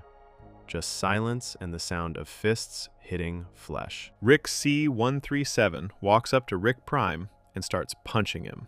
He punches him in the face, over and over. The camera doesn't look away. Rick Prime's face breaks apart under the blows, blood everywhere, bone and tissue destroyed. Rick doesn't stop. He keeps hitting. 27 times, maybe more. Each punch harder than the last. Each one carrying the weight of Diane, of Beth, of the decades spent searching, of the rebellion, of Bird Person's rejection, of the Citadel, of every bottle of alcohol, and every sleepless night, and every dimension abandoned, and every version of himself he killed looking for this one specific face. Rick beats Rick Prime to death with his bare hands. It's over. The man who killed his wife and daughter. The man who erased Diane from all of existence. The man who ruined Rick's life and turned him into the broken, self-destructive monster he became. That man is dead. Permanently. No backups, no clones. No tricks, no coming back. Evil Morty made sure of it. And Rick feels nothing. That's the devastating part. After everything, after decades of hunting, after building the portal gun, fighting in the rebellion, losing Bird Person, founding the Citadel, moving in with a new family, lying to everyone around him, replacing himself with a robot, dragging Morty into the hunt, chasing leads across infinite realities. After all of that, Rick finally gets the one thing he's been living for. He kills Rick Prime. And it doesn't fix anything. Diane is still dead. Beth C-137 is still dead. The years Rick lost are still lost. The damage he did to himself and everyone around him during the quest is still done. Killing Rick Prime doesn't bring anyone back. It doesn't heal the wound. It doesn't fill the void. It just removes the thing that Rick had been using to avoid dealing with the void. The hunt was Rick's last excuse, his last reason to not sit still and face what his life had actually become. And now it's gone. The show's co-creator Dan Harmon said it best in an interview after the episode aired. He described Rick's situation by comparing it to the movie Braveheart. He asked, "What happens if you're the guy avenging your dead wife and you actually succeed and don't die? Where does your story go when revenge was the only thing that defined you?" That's Rick's new reality. He's alive. His enemy is dead, and he has no idea what to do next. After the killing, Rick walks away. Morty can see it on his face, the emptiness, the 1,000-yard stare. It's the same look Morty had back in Season 1 when he buried his own body in the backyard and realized that nothing about his life was what he thought it was. Now it's Rick's turn to wear that expression. The man who pretended to have all the answers finally has to face the fact that the one answer he was looking for didn't solve the equation. Evil Morty leaves. He takes the plans for the Omega device with him because a weapon that can erase people from all realities is too dangerous to leave lying around, and he goes back to his life beyond the curve. He got what he wanted. Rick Prime is dead. The disturbances will stop. Evil Morty can go back to being free. And Rick goes home. He walks back into the Smith house and the family is there. Beth, Jerry, Summer, Morty. They're happy. They think Rick has been liberated. They think the weight has been lifted. They think killing Rick Prime must feel like the greatest victory of Rick's life. But Rick knows the truth that none of them can see. He doesn't feel liberated. He feels lost. He feels like a man who has been walking toward a destination for decades, and when he finally arrived, the building was empty. The rest of Season 7 has to reckon with this. For the first time since the show began, Rick doesn't have a secret mission. He doesn't have a hidden agenda. He doesn't have a target. The thing that was always running in the background of his mind, the low hum of the hunt, is silent. And the silence is terrifying. Because now Rick has to figure out who he is without it, and he has no idea where to start. Before we move on, if you're enjoying this analysis, please consider subscribing. It helps the channel tremendously. But the show wasn't done exploring this question. The Season 7 finale would take Rick somewhere he never expected, force him to confront something he'd been avoiding his entire life, and show him the one thing that scared him more than any villain or weapon or war ever could. Section 12. Life After Revenge. Rick Without a Purpose. The 5 episodes that follow the death of Rick Prime in Season 7 are some of the quietest in the entire history of Rick and Morty. Not quiet in the sense that nothing happens. Plenty happens. Adventures, aliens, chaos, all the usual stuff. But underneath all of it, there's a silence, a missing hum. The engine that drove Rick Sanchez for decades has been turned off, and for the first time, he has to exist without it. The show doesn't shy away from this. In the very next episode after Unmortrican, the show opens with Rick drinking in the garage. Not the performative, devil-may-care drinking that's been his signature since the pilot. This is the kind of drinking a man does when he doesn't know what else to do with his hands. Morty, sensing the shift, cashes in some of his Morty adventure cards, which allow him to pick every 11th adventure. It's a small detail, but it matters. Morty is taking the wheel because he can see that Rick doesn't know where to drive anymore. What's remarkable about the back half of Season 7 is how the show refuses to give Rick a clean emotional arc. There's no breakthrough, no moment where he sits down and says he's healed now. Instead, what the show gives us is something much more honest and much more painful. Rick moving through days. Rick going on adventures that feel like going through the motions. Rick existing in the same house with the same people and the same routines, but doing all of it without the invisible safety net of his mission. The hunt for Rick Prime was horrible and self-destructive and consumed everything he had, but it was also the last thing giving his life a forward direction. Without it, he's a man standing in an open field with no horizon line. Earlier in the season, before the Rick Prime confrontation, the show had already been laying groundwork for this emptiness. In the 3rd episode, Air Force Wong, we see Rick actively attending therapy with Dr. Wong. Not grudgingly, not as a joke. He's actually going. He's sitting in her office, talking about his life, trying to do the work. When the president calls him during a session, Rick tells him not to stigmatize mental health. And the president, of all people, points out that therapy is working. It's a funny line, but it's also true. Rick has gone from the man who turned himself into a pickle to avoid therapy to someone who defends the practice out loud. But progress in therapy doesn't mean progress everywhere. When Unity, Rick's ex, returns in that same episode because she's worried about him hunting Rick Prime, Rick pushes her away.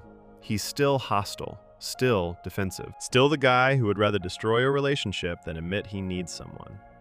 Dr. Wong calls him out on it directly. She tells Rick that Unity came to him out of genuine concern, and his response was hostile enough to cause a real problem. She tells him he's changing very slowly, but that he is changing.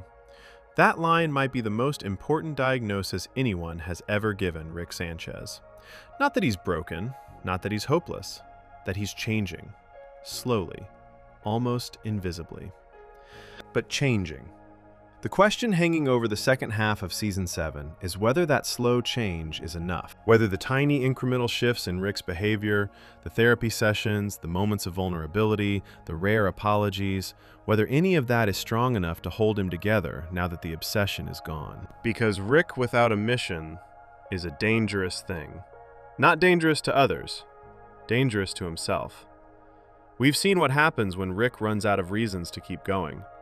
The suicide attempt in Season 2 after Unity left him, the reckless self-destruction, the drinking that goes from heavy to lethal. Every time Rick loses the thing anchoring him, he spirals. And killing Rick Prime removed the biggest anchor of all. The Season 7 finale answers this question in the most unexpected way possible. Fear No Mort is not a big, cannon-exploding episode. There's no villain, no multiverse-spanning battle, no revelation about Rick's past. Instead, it's a small, strange, deeply personal story about a hole in the floor of a Denny's bathroom. Rick and Morty visit a horror theme park on an alien planet and find themselves completely bored. They've seen too much, done too much. Nothing scares them anymore. A mysterious man in a suit approaches them and offers to show them the scariest place in the galaxy. He takes them to an ordinary Denny's restaurant on Earth. Inside the men's bathroom, there's a hole in the floor. A fear hole. You jump in, You face your greatest fear, you conquer it, you come out the other side. Morty jumps in first. What he finds inside is a reality that looks exactly like his normal life. Rick is there. The family is there. Everything seems fine. But things start to feel wrong. Small details don't add up, and Morty begins a long, layered, increasingly disturbing journey through his own fears, peeling them back one at a time like layers of an onion, each time thinking he's escaped the hole, only to discover he's still inside it. The fears Morty confronts are revealing. He's afraid of Rick knowing things before he does. He's afraid they'll never escape the hole because of Rick's stubborn refusal to admit his own fears. He's afraid of Rick being proven wrong. He's afraid of turning out like Jerry. Each fear triggers another false escape, another loop, another level of the hole's reality-bending nightmare. The structure mirrors the Season 1 episode where Rick and Morty were trapped in a simulation, but here the stakes are entirely emotional rather than physical. And then there's Diane. Inside the fear hole, Morty encounters a version of Diane Sanchez, Rick's dead wife. For Rick, who is also apparently inside the hole, this is devastating. He knows she's not real. He knows she's just the hole showing him what he wants to see. But he doesn't care.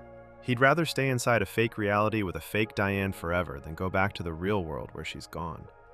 He'd rather slowly die inside the hole, letting it drain his energy, than face the rest of his life without her. That's not a fear Rick is facing. That's a desire so powerful it overrides his survival instinct. But here's the twist that makes the entire episode land like a punch to the chest. Morty has been alone in the fear hole the entire time. Rick never jumped in. The Rick that Morty has been interacting with throughout the entire episode, the Rick who encountered Diane, the Rick who argued with Morty about their fears, none of it was real. It was all Morty's fear creating a version of Rick inside the hole. Morty's true, deepest fear, the one at the bottom of everything, is that Rick would never follow him. That if Morty jumped into something dangerous, Rick wouldn't come after him. That Rick's promises of caring, his rare moments of tenderness, his gradual progress in therapy, all of it is surface level. That deep down, Rick still wouldn't risk himself for Morty. That Morty is, at his core, alone, dependent on a man who might never actually show up when it matters. When Morty finally crawls out of the fear hole for real, Rick is standing right there. He never jumped in. He's been watching from the top the whole time. And Morty doesn't yell at him, doesn't accuse him. He just walks up to Rick and hugs him. And Rick, the man who has spent 7 seasons pushing people away, flinching at emotion, deflecting with sarcasm and cruelty and alcohol, does something we've almost never seen him do. He accepts the hug. He doesn't mock it. He doesn't pull away. He's awkward about it. He's clearly uncomfortable. But he stays. He lets Morty hold him. And he's about to hug him back when Morty pulls away first. After Morty leaves, Rick does something else we've never seen. Morty mentioned that Diane was inside the hole. Rick walks back to the bathroom. He stands in front of the fear hole. You can see it on his face. The temptation. The pull. Diane is in there. A version of her anyway. He could jump in and be with her again, even if it's not real, even if it kills him. The old Rick, the Rick from Season 1 or Season 3 or even Season 5, might have done it. That Rick had nothing to lose. But this Rick doesn't jump. He stands at the edge, takes a breath, and steps back. He reaches into his wallet and pulls out a photo of Morty. He pins it to the wall next to the hole, on the board where they put pictures of people who survived the fear hole. He pins Morty's photo there because Morty survived. And then Rick walks away. Dan Harmon described this moment as the end of Rick's big canonical story. The serialized arc that started with the murder of Diane and Beth, that stretched through the rebellion and the Citadel and the decades of hunting and the move to the Prime Dimension and the lies and the robot duplicate and the confrontation with Rick Prime, all of it ends here. Not with a bang, not with a battle, with a man choosing not to jump into a hole. Rick chooses reality. He chooses the messy, unsatisfying, imperfect life he has over the fantasy of the one he lost.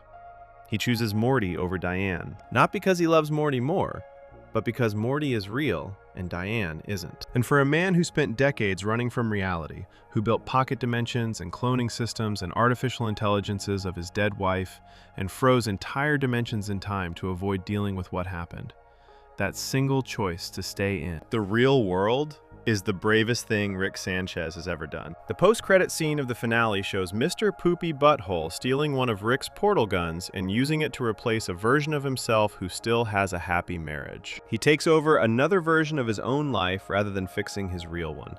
It's the exact opposite of what Rick just did. It's a mirror held up to show what running from your problems actually looks like. And it makes Rick's decision not to jump all the more powerful by contrast. Season 7 ends with the show's co-creator and showrunner both confirming that this is a turning point. The old Rick, the one defined by revenge and loss and self-destruction, has reached the end of his road. Whatever comes next for Rick Sanchez will be different. Not necessarily easier, not necessarily happier, but different. The hunt is over. The villain is dead. The fear hole has been faced, and Rick is still standing. He's standing in a Denny's parking lot probably, with no grand plan and no secret mission and no idea what tomorrow looks like.